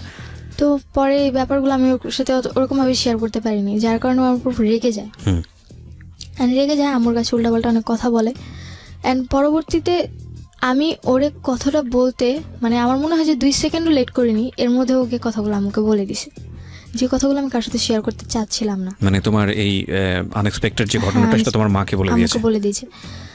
তো আম্মুকে যখন ব্যাপারগুলো বলে, আম্মু সাথে সাথে আমার রুমে আসে। ও চলে যায়, তারপর আমার রুমে এসে বলে যে তো এতটা নিচে নামছিস যে তুই এখন আমার ভাইয়ের নামে ব্লেম দেওয়া শুরু করলি। আমি আমার কষ্টটা কার সাথে শেয়ার করতে পারতেছিলাম না, যে আমি এতটা বড় একটা প্রবলেমে পড়লাম যে অন্তত আমার মা আমার প্রবলেমটা শুনছে না, আমাকে উল্টো ব্লেম দিচ্ছে যে আমি তার ভাইয়ের নামে কেন ব্লেম দিচ্ছি। অ্যান্ড 4-5 দিন কি 1 সপ্তাহের মতো আমি ঘর থেকেই বের হই না, ঘরেই থাকি। তারপর আমার এক্সাম পড়ে যায়, 10-এর ফার্স্ট ইয়ার এক্সাম এপ্রিলে পড়ে। তো পরে আমার এক্সাম দিন ছিল, ওই দিন আমার অ্যাকাউন্টিং এক্সাম ছিল, অ্যান্ড দিনটা ছিল মেবি মঙ্গলবার দিন ছিল। ওই দিন রাসেল অনেক অসুস্থ ছিল। আমার ঠিক এরকম একটা ঘটনার পরপরই অসুস্থ ছিল। তো আমার চিন্তা ছিল যে ও তো মেসে থাকে আর ওরকম ঠিকভাবে খাওয়া দাওয়া করতে পারে না, তো আমি আমাকে টিফিনের জন্য বা আমাকে যাওয়া আসা যাতায়াতের জন্য যে টাকাটা দেয় ওটা দিয়ে আমি হয়তো ওর জন্য ভালো কিছু কিনে ওকে দিয়ে আসি। একটু থামাচ্ছি, এত বড় একটা ভয়ানক দুর্ঘটনা ঘটালো রাসেল, যেটা তোমার মাকে জানানোর কথা ছিল না। জানানোর পরে তোমার মা এসে তোমাকে টর্চারটা করলো, যেখানে তুমি রাসেলকে বলেই দিয়েছো যে তোমার এই বিষয়গুলো নিয়ে যেন কোনোভাবেই বিষয় তো না তোমার তো দূরের কথা, সে তোমার মার সাথে যেন যোগাযোগ না করে। সেখানে তোমার এরকম একটা সেন্সিটিভ বিষয় রাসেল তোমার মাকে জানিয়ে দিয়েছে, তারপরে তুমি রাসেলের সঙ্গে এতটা ভালোবাসা কেন দেখাতে যাচ্ছ? ভালোবাসা বলতে যে তখন আমার মাথায় এটা ছিল না যে না ওকে কি করবে, আমার জাস্ট একটাই চিন্তা ছিল যে তার উপর আমি ওর উপর রেগে গিয়েছিলাম, কিন্তু ও এর মধ্যে অসুস্থ হয়ে পড়ে। সামহাও তুমি ওর প্রতি উইক ছিলা এবং তুমি এটা করেছো, এটা ভুল ছিল না শুদ্ধ ছিল সেটা আপনারাই জাজ করবেন। আমার জায়গা থেকে তো মারাত্মক ভুল, যে কারণেই সিক্রেটস, কিন্তু ও এটা করেছে। বলুন। তারপর আমি ওই দিন এক্সাম দিতে যাই, আমার অ্যাকাউন্টিং এক্সাম। তো আমার কোশ্চেন দেখে আমি খুব খুশি যে আর কারো কি কমন আসছে এটা না, আমি অলওয়েজ আমার পরীক্ষা হলে আমার এতটা ব্যাড লাগছিল, আমার স্কুল লাইফটা এতটাই খারাপ ছিল যে কখনো আমি কারো হেল্প পাইনি। এক্সাম হলে যে একজন আরেকজনের হেল্প পায় ওই জিনিসটা আমার কখনোই ছিল না। আমি যতটুকু পাস করে আজ পর্যন্ত আসছি পুরোটা নিজের দক্ষতা। তো ওই দিনও আমার এক্সাম পেয়ে আমি খুব খুশি যে আমার ফুল কমন আসছে। আমার জাস্ট এইটুকুই যে আমি কোনো মতে পাস মার্কটা উঠাবো, এরপরেই আমাকে যেই হোক তাড়াতাড়ি করে যেতে হবে, অন্তত 1 ঘন্টা আগে এক্সাম হল থেকে বের হয়ে ওর বাসায় গিয়ে ওর কিছু দিয়ে আমার বাসায় যেতে হবে আবার। তো আমি ওই দিন এক্সামটা 2 ঘন্টার মধ্যে কমপ্লিট করি, 4টা এক্সাম ফুল মানে 4টা মার্কস ফুল দিয়ে 40 আমার মানে যেটা 40 যতটুকু অ্যান্সার করছে আমার ফুল অ্যান্সারটাই আসবে। তো আমি এরপর এক্সাম হল থেকে বের হয়ে যাই। ওই জিনিসটা আমার মামি আবার ফলো করে যে এক্সাম হলে ঢুকে এক্সাম আমার 3 ঘন্টা, সেই জায়গায় আমি কিনা 2 ঘন্টার এক্সাম দিয়ে বের হয়ে গেছি, কোথায় যাচ্ছি, মামি আবার আমাকে ফলো করে। তো মামি ফলো করে পরে আমি মেন রোডের দিকে ফলো করে। মামি। কোন মামি এটা? এটা হচ্ছে আমার মেঝো মামার ওয়াইফ। আচ্ছা। তো তার সবাই তোমার সম্পর্কে একটা নেগেটিভ পারসেপশন, সুতরাং সবাই ফলো করে। ওকে। তো পরে দেখলো যে আমি একটা দোকানে ঢুকলাম, ঢুকে রুটি কিনলাম আর বাইরে থেকে কলা কিনলাম। তো আর মানে মেডিসিন যেটা নর্মালি কিনে যাচ্ছি। তো মামি আমাকে অনেকক্ষণ ফলো করে। তো ফলো করার পর মামি দেখলো যে আমি শুভর বাড়ির সামনে এসে একটা ফ্যাক্সিলোডের দোকান থেকে। শুভকে? শুভ বলতে রাসেলের ফ্রেন্ড। ওকে, রাসেলের ফ্রেন্ড। হ্যাঁ। তো ওর নাম্বার আমার মুখস্থ ছিল। তো আমি ফ্যাক্সিলোডের দোকান থেকে শুভকে ফোন করছি যে শুভ ভাই আপনি কোথায় আছেন? পরে বলে যে আমি তো বাড়িতেই আছেন। বলে কি রাসেল কি আসে? তাহলে আমি আসতাম। ওর ফোনে ফোন দিচ্ছি, ফোনটা সুইচ অফ, ওর ফোনটা সুইচ অফ ছিল। তো পরে শুভ ভাই বলতেছে যে কই আমিও তো ওর ফোনে দিয়ে পাচ্ছি না, আর ও তো বাসায় নেই, ও তো আরও 2 ঘন্টা আগে বের হয়ে গেছে। তখন আমার মাথায় একটা জিনিসে কাজ করতেছিল, আমার পরীক্ষা 2 ঘন্টা আগে, তার মানে আমি 2 ঘন্টা আগে বের হয়েছি, ও 2 ঘন্টা আগে কোথায় গেছে? নিশ্চয়ই তোমার বাসায় আসছে। আমি ওই জায়গার একটা সেকেন্ডও লেট করলাম না। মামি জাস্ট ওইটা দেখলো আমাকে ফ্যাক্টরির দোকানে কথা বলতে। মামি ওর সাথে তো আম্মুকে ফোন করছে, আম্মুর ফোনটা তখন সুইচ অফ ছিল। আমার লাকটা এত ভালো ছিল যে হয়তো বা কিছু জানার জন্য আল্লাহ আমাকে এই জায়গায় হেল্প করছে। ওকে, এবং ভয়ানক কিছু একটা আমরা দেখতে চাচ্ছি, এটা আমরা খুব ভালো করেই বুঝতে পারছি। তো আমি যখন শুভ ভাইয়ের কাছ থেকে ইনফরমেশনটা পাই, আমার মাথা আর কোনো কাজ করে না। আমাকে যেভাবে হোক বাড়ি পৌঁছাতে হবে, এবার 1 ঘন্টায় হোক বা 5 মিনিটে হোক। তো আমি যে ফ্যাক্সলোড থেকে ফোন করেছিলাম সেখান থেকে আমার বাসাটা বেশি একটা দূরে ছিল না। তো আমি যেহেতু এলাকা ছোটোবেলা থেকে বড় হয়েছি, সেক্ষেত্রে আমাকে কেউ কিছু কখনো বলেনি। তো আমি ওখান থেকে দৌড় শুরু করি। তো আমি বাসার গলির সামনে গিয়ে এক পর্যায়ে হাঁপিয়ে যাই। তো ওখানে একটু দাঁড়াই যে আমাকে দৌড়ে যদি আমি বাসে যাই তাহলে ওরা নক পেয়ে যাবে, আমাকে এমনভাবে যেতে হবে যে না আমি হঠাৎ করেই আসছি। তো পরে আমি বাড়িতে মানে গেটটা আসলেই মনে হয় ওই দিন আমার লাকটা খুব ভালো ছিল। গেটটা যখন আমি খুলি ওরা হয়তো বা কোনো টের পায়নি। আমি গেটটা আস্তে খুলে শুটা খুলে স্কুলের যখন আমি ঘরে ঢুকি, হয়তো আমার ছোটো 2 ভাই তখন বের হচ্ছিলো। তো এই জিনিসগুলো আমার ছোটো 2 ভাইয়ের মধ্যে অনেক খারাপ প্রভাব পড়ে। ওরা মানে খুব খারাপ আচরণ করতে থাকে। অ্যান্ড এখনও পর্যন্ত আমার ছোট 2 ভাই মানে এতটাই খারাপ আচরণ করে, ওদের আচরণটা এতটাই মানে নিম্ন টাইপের। খারাপ বলতে অনেক খারাপ আচরণ করে, কারোর সাথে ভালো ব্যবহার করে। খারাপের তো বিভিন্ন রকমের টাইপ আছে। মানে কথা বলার স্টাইল ভালো না, বকা দিয়ে কথা বলে যাকে বলবে, আবার উগ্র আচরণ, অনেক উগ্র আচরণ, আর কারোর সাথে কোনো ভালো আচরণ করে না। ওই জিনিসগুলো হয়তো বা ওদের মধ্যে কোনো একটা এফেক্ট পড়েছে। তো আমার ভাই দুটো তখন বের হয়ে যায়। তো আমাকে আমার মানে মেজো যে ভাইটা ছিল আবার আম্মুর আবার সব কথা শুনে, তো ছোটোটা আবার আমার কথা শুনে। মেজোটা দেখছে আমাকে, দেখে ও চাল থেকে চিৎকার করছে আম্মু আপু কিন্তু ঢুকলো বাড়িতে। মানে ও পাশের বাড়ির চালে মানে কয়েকটা ছেলে মিলে চালের মধ্যে ঘুরে উড়াইতেছিল। তো আমাকে দেখছে আবার। তো আমি যখন আস্তে করে ঘরে ঢুকে শুটা খুলছি তখন চিৎকার করেছে যে আম্মু আপু কিন্তু ঘরে ঢুকলো। এই কথাটা আম্মু শুনছে। শুনে তাড়াতাড়ি করে যেই উঠতে গেছে আমি রুমের মধ্যে প্রবেশ করে যখন তাদেরকে এমন একটা সিচুয়েশনে দেখি যেটার জন্য সত্যি হয়তো বা আমার জন্য আনএক্সপেক্টেড ছিল। আমি ওখানে খাবারগুলো রেখে বসে, এটা তোমার জন্য আনএক্সপেক্টেড ছিল, বাট আমাদের জন্য সবার জন্য, যারা আমরা স্টোরিটা শুনছিলাম তাদের সবার জন্য এটা এক্সপেক্টেড ছিল। ওকে, অন্যান্য সবার ক্ষেত্রে এটা যেমনটা হোক নিজের ক্ষেত্রে মেনে নিয়েছি। হয়তো বা ওই দিক থেকে আমার কোনো উইকনেস ছিল না, কিন্তু অফকোর্স তোমার উইকনেস ছিল এবং একটা ভুল ছিল। আমি তো বলছি যে অ্যাডোলেসেন্স পিরিয়ডে ছিল, তুমি সবই তোমার মধ্যে প্রতিবাদ সত্তা গ্রো করেছে, কিন্তু লজিকটা গ্রো করেনি। লজিকটা যদি গ্রো করতো তাহলে তুমি নিশ্চয়ই ছেলেটার সাথে এভাবে জড়াতে না। হ্যাঁ।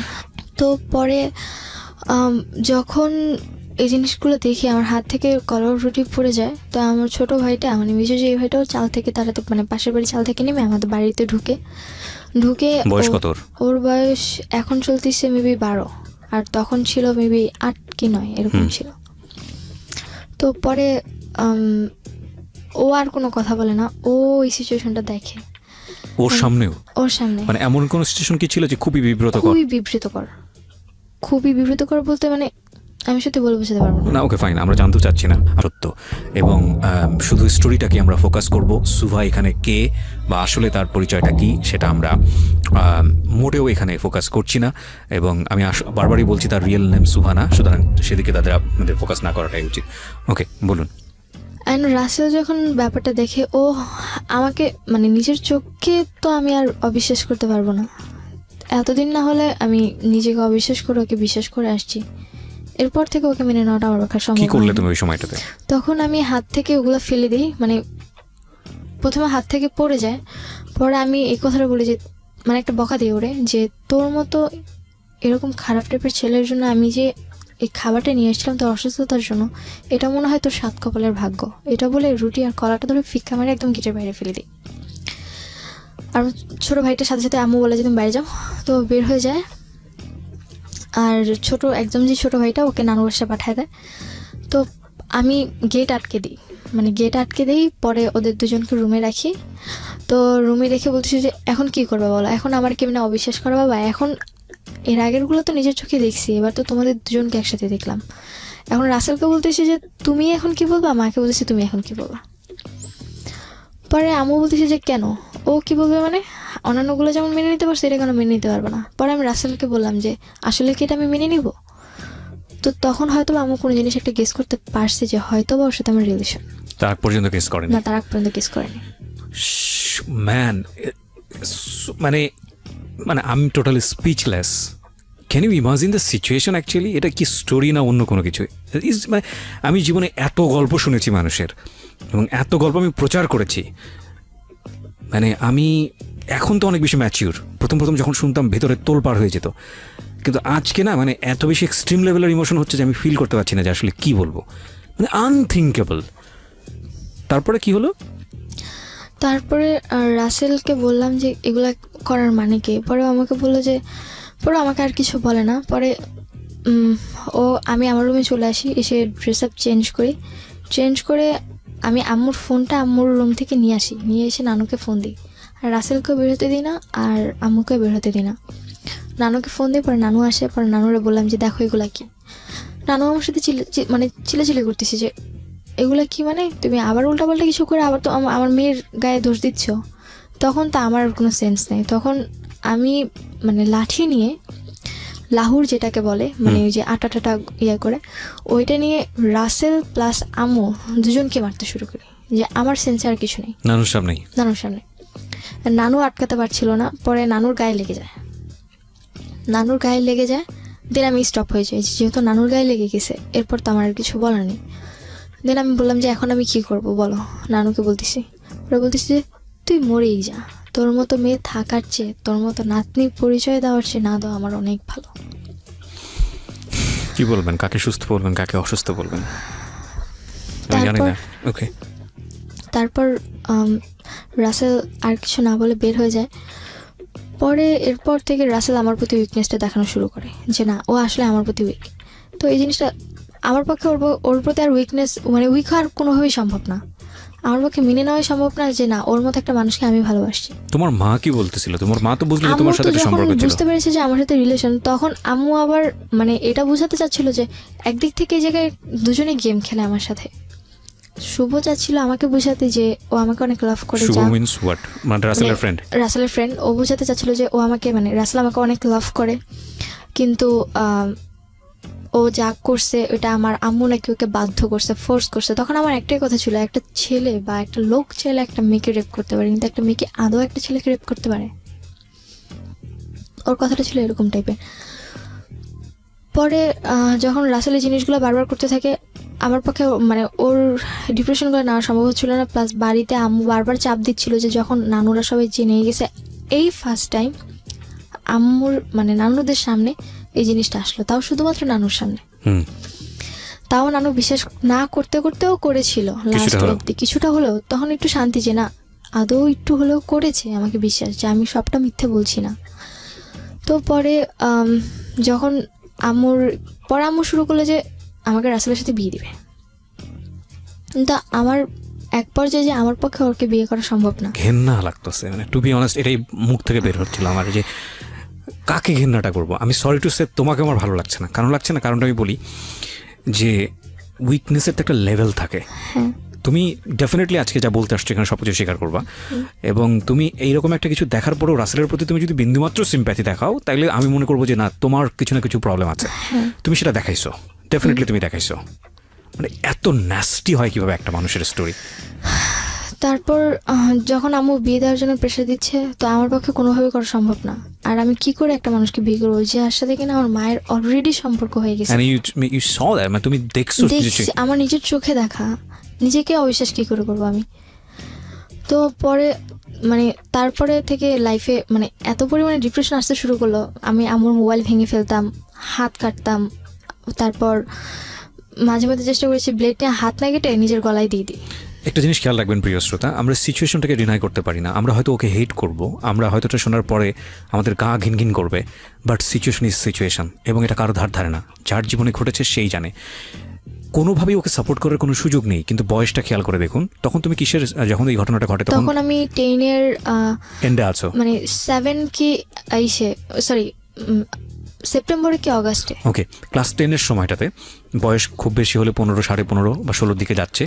ওই সময়টাতে একটা মানুষের জীবনের প্রথম ভালোবাসা আমি বলবো, এটা ওর প্রথম লাভই বলবো। ফার্স্টে যেটা হয়েছে ওটা কোনো লাভ ছিল না, এবং ও কতটা ইমোশনালি অ্যাটাচ ছিল, সন্দেহ ছিল তীব্রভাবে অবশ্যই, কিন্তু ইমোশনালি অ্যাটাচ থাকে। এই সময়ে একটা মানুষ লজিক্যালি অনেক বেশি ব্লাইন্ড হয়। একটা কথা আছে, লাভ ইজ ব্লাইন্ড।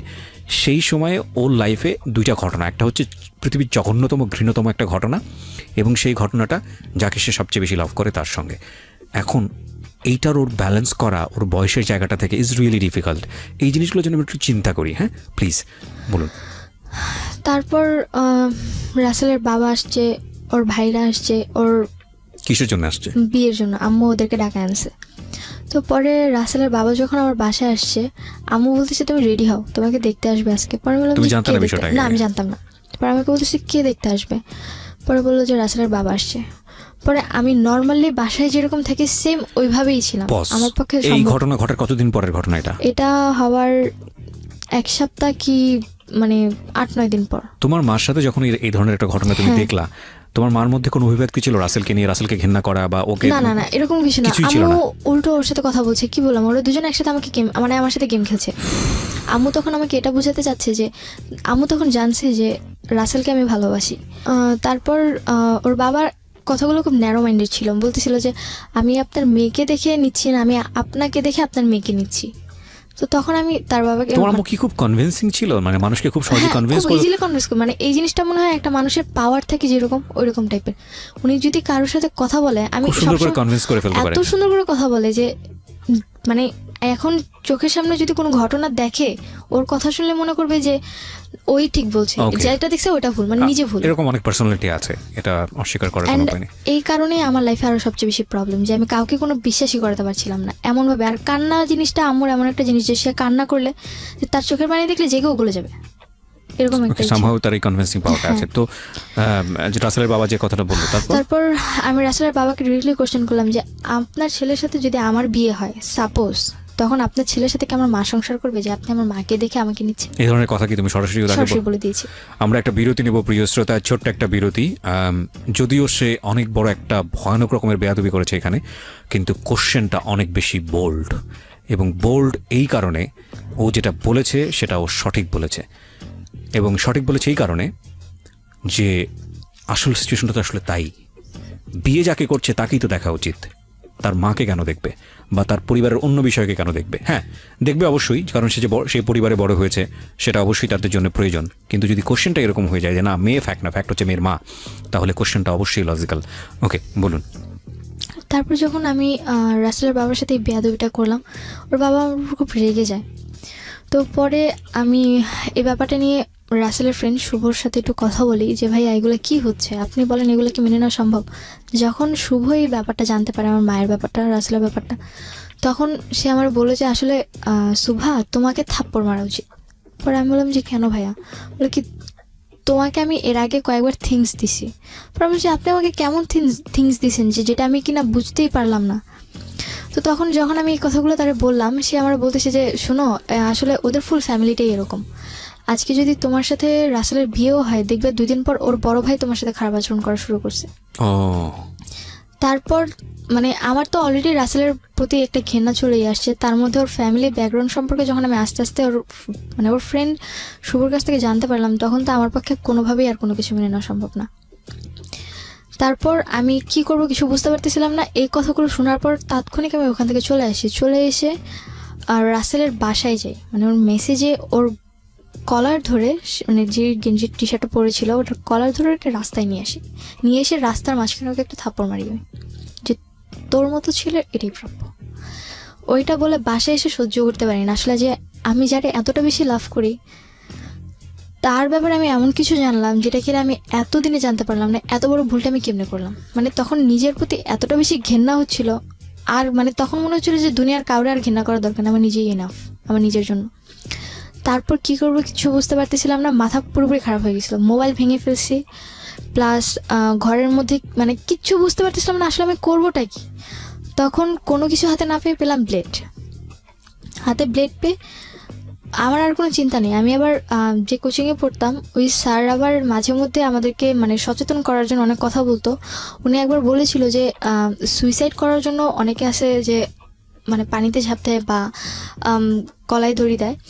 আসলে এর চেয়ে সহজ উপায় হচ্ছে যে যদি কেউ হাতের শিরা কেটে দেয়, ক্লাসে বলেছে সে, হ্যাঁ যদি শিরা কেটে দেয় তাহলে 10 মিনিট সর্বোচ্চ, তাহলে এই 10 মিনিটের মধ্যে সে মারা যাবে, এটা কনফার্ম। তো সো এইসব ভুল যেন আমরা ভুলেও না করি, মানে এটা জাস্ট আমাদেরকে সচেতন করার জন্য করেছে, কিন্তু সচেতন করার জন্য বলে সে টেকনিক বলে দিয়েছে। টেকনিক বলতে এখন আমার কাছে ওটাই, এখন আমার মাথায় ওটাই। অনেক সময় ব্যাপারটা এরকমই আসলে, কেউ হয়তো সচেতন করার জন্য বলছে, কেউ হয়তো এটাকে নেগেটিভলি ব্যবহার করছে। তো তুমি ওটাকে কি করলা? আমি নেগেটিভলি নিয়েছি। ফাইন। আমি হাত কেটে ফেলি, অ্যান্ড হাত কাটার পর আমার আর কোনো সেন্স নেই, মানে শিরা কেটে ফেলে? হ্যাঁ, হাতে শিরা কেটে ফেলি। অ্যান্ড আমি ওইটা কেটে মানে আমি আবার মানে হাত কেটে আমি আবার আম্মুর রুমে গেছি। আমি এটা কেটেছিলাম আমার রুমে, তখন আমার রুমটা খালি ছিল। আমি আম্মুর রুমে তো কাটতে দিবে না, আর স্বাভাবিক মরলে তো দোষ হবেই তাদের ঘাড়ে, এই জন্য আমি আমার রুমে গিয়ে হাত কেটে দিছি। কেটে আমি আবার হাঁটতে হাঁটতে আম্মুর রুমে গেছি। রুমে গিয়ে ব্লেডটা ওয়াইড্রোবের যে কাপড়টা ছিল ওটার নিচে ব্লেডটা রাখছি। ব্লেডটা রেখে আম্মুর ফোন নিয়ে আমার রুমে আসছি। আমার রুমে এসে বললাম, ওর মানে রাসেলের বড় ভাইকে ফোন দিছি। ফোন দিয়ে বললাম যে আপনাদের মতো নোংরা পরিবারে যাওয়ার চেয়ে আমার মরে যাওয়া অনেক ভালো। আজকের পর থেকে আপনারা কোনোদিন সুভাকে আর পাবেন না, দয়া করে আমাকে আর কোনোদিন জ্বালাবেন না। তারা মনে করছে হয়তো আমি কোথাও চলে যাচ্ছি, অলরেডি তো আমি রাসেলকে মেরেই আসছি। তো এরপর আমার হাত থেকে ফোনটা পড়ে গেছে, আমি সেন্সলেস। তারপর আমার আর কোনো সেন্স নেই। তারপর যখন আমার 4 ঘন্টা পর যখন সেন্স ফিরে, তখন আমি হসপিটালে, অ্যান্ড আমার হাতে ব্যান্ডেজ করা। পরে আম্মুর মুখ থেকে যেটা শুনলাম যে আমার হেঁটে যে আমি আম্মুর রুমে গেছি আবার আমার রুমে আসছি, তখন রক্তগুলো নাকি নিচে পড়েছিল, যেটা কিনা আম্মু দেখতে দেখতে আমার রুমে আসছে। অ্যান্ড এসে দেখে যে আমি পড়ে আছি, মনে করেছে শুয়েছিলাম, কিন্তু রক্ত দেখে সে আর ঠিক থাকতে পারেনি। হয়তো বা আমার রক্ত তার মধ্যে কোনোটা যদিও চেঞ্জিং আনে। তো সে আমার রুমে এসে যখন আমার হাতটা কাটা দেখে, হাতের মধ্যে তাড়াতাড়ি করে কাপড় পাচ্ছে। তারপর রাসেলকে ফোন দেয়, রাসেল আর আম্মু আর আমার নানুকে ফোন দেয়। 3 জন মিলে আমাকে হসপিটালে নিয়ে এসে আমার হাতে সেলাই করে প্লাস হাতটা ঠিক করে। কোন হসপিটাল এটা? আলসামি। এই হসপিটাল সাধারণত এগুলো নেওয়ার কথা না, কেস নেওয়ার কথা। হ্যাঁ, কেস নেওয়ার কথা। এই জায়গায় আরো একটা কথা হচ্ছে যে কেন কেস নেয়নি, আমার খালামুনি এখানে জব করে, সামহাউ সে ম্যানেজ করেছে। সামহাউ বলতে আমাকে যে নিয়ে আসছে, পিছনের একটা গেট আছে, ওই গেট দিয়ে আমাকে নিয়ে এসে একেবারে 4 তলায় নিয়ে গেছে, যেখানে অপারেশন থিয়েটার। 4 তলায় নিয়ে গিয়ে অপারেশন থিয়েটারে জাস্ট ওনার যে পরিচিত ডক্টরটা আছে, মানে মানে উনি হসপিটালেও জব করে, আবার ওই ডক্টরের বাসায়ও জব করে, তো কাজ করে, যার কারণে ওনাকে ডেকে এনে আমার হাতটা কোনোভাবে ওয়াশ করে ঠিক করছে, মানে শিলি দিছে। তারপর এই ব্যাপারটা হসপিটালের কেউ তেমনভাবে জানতো না, কারণ যেহেতু আমাকে আস্তে করে নিয়ে আসছে, আর আমাকে কোলে করে উপর অব্দি তুলছে পুরোটাই রাসেল। তারপর যখন বাসায় নিয়ে আসি, আমার একটাই কথা ছিল, যদি রাসেল আমার সামনেও আসে আমি হাতের শিলি তো খুলবই, প্লাস নিজেকে আবার ওই জায়গায় মানে আবার ব্লেড দিয়ে আমি নিজে শেষ করে দেবো। এরপর বাঁচানোর আর কোনো স্কোপ থাকবে না। এবার তো দরজা খোলা ছিল, এরপর আবার দরজা না, দরজা আটকে করবো, যাতে কেউ খুলতেও না পারে। আমার কথাটা এরকম ছিল তাদের কাছে। বিরতি নিব এখানে প্রিয় শ্রোতা। রাত 1টা, TFM 904 প্লিজ সাবস্ক্রাইব করবেন এবং নোটিফিকেশন বাটনটি অন রাখবেন। তারপর পরে রাসেলের ফ্যামিলিরা আমাকে দেখতে আসে আবার আমার অসুস্থ অবস্থায়। পরে আমি ওদেরকে অনেক অপমান করি। পরে আমি বলি যে যদি আপনারা মানুষ হয়ে থাকেন, জীবনে কোনোদিন আমার সামনে আসবেন না। আপনার মতো ফ্যামিলির ছেলে বিয়ে করা তো দূরে থাকা, আমি কোনোদিন মুখও দেখবো না। এরপর শুভ মানে রাসেলের যে ফ্রেন্ড ছিল শুভ, ও মেবি রাসেলকে অনেক কথা বলে, যার কারণে রাসেল সহ্য করতে না পেরে চলে যায়। পুরোপুরি টোটালি কন্ট্যাক্ট অফ করে সিম চেঞ্জ করে এলাকা ছেড়েই চলে যায়। কে? রাসেল। ওকে। তারপর আম্মুর সাথে রাসেলের কোনো কন্ট্যাক্ট নেই। আম্মু তো পুরো দিশেহারা, রাসেলের কোনো খোঁজ পাচ্ছে না। প্লাস এখন আরও আমাকে ইমোশনালি বোঝানোর চেষ্টা করছে যে না আসলে আম্মু আমার প্রতি অনেকটা কনসিভ, মানে সে বুঝাতে চাচ্ছে যে না সে আমার জন্য রাসেলকে খুঁজছে। তখন আমি বললাম যে আমার জন্য রাসেলকে খুঁজে কোনো লাভ নেই, রাসেলকে তুমি যদি এখন মানে রাজা সে যেমন আমার সামনে দাও, আমি কিন্তু তাকে কখনো আর অ্যাকসেপ্ট করতে পারবো না, বিকজ আমার পক্ষে এটা সম্ভব না। পরে আম্মু ওই জিনিসগুলো হয়তো বুঝতে পারছে, পরে আম্মু আর এই জিনিসগুলো ট্রাই করেও নি। পরবর্তীতে বিয়ের জন্য পরে রাসেলের ফ্যামিলি চলে গেছে, আমাদের রাসেলের ফুল প্রুভলি টোটালি রাসেলের সাথে কন্ট্যাক্ট অফ, মানে আমাদের ফুল ফ্যামিলি। এর মধ্যে হাত কাটা নিয়ে বাবার কাছে খবর গেল যে রাসেলের সাথে নাকি আমি ছিলাম, যেটা কিনা মিস ইনফরমেশন। আমি বুঝতে পেরেছি। তারপর তোমার বাবা কি করলো? তো এই জিনিসগুলো বাবা শোনার পর বাবা আমাকে বললো যে তুই কাটছোস তো ঠিক আছে, তা হাত কেটে দরজাটা কেন ওপেন রাখলি? তোর মা ইমোশনালি এটা তুই জানিস। একেবারে মানে আমার বাবা অনেক হার্ট, এতটাই হার্ট যে বলার বাইরে। দেন অক্টোবরের 3 তারিখে রাসেল এলাকা ছেড়ে চলে গেল, আমার ওর সাথে আর কোনো কন্ট্যাক্ট নেই। অক্টোবর 4 তারিখ থেকে আমার মডেল টেস্ট শুরু হলো। দেন এর মধ্যে আমার ফ্যামিলি তার কোনো ঝামেলাও নেই, কোনো গ্যাঞ্জামও নেই। তারপরে আসলো আমার এসএসসি পরীক্ষা শেষ ফেব্রুয়ারিতে এসএসসি পরীক্ষা শেষ। তারপর মার্চ মাসে, তখন এর মধ্যে আম্মু আমার সাথে খুবই ভালো আচরণ করছে, যেটা কিনা আমি তার কাছ থেকে আশা করিনি। কিন্তু বাবার সাথে আমার কোনো কন্ট্যাক্ট নেই। ওই দিন লাস্ট কথা হয়েছিল, এরপর আমার সাথে বাবার আর কোনো কন্ট্যাক্ট নেই। তারপর অক্টোবরের পর মানে ফেব্রুয়ারির পর এক্সামের শেষে এরপর দেখি যে আম্মু আবার সে আগের মতো ফোনে কথা বলছে।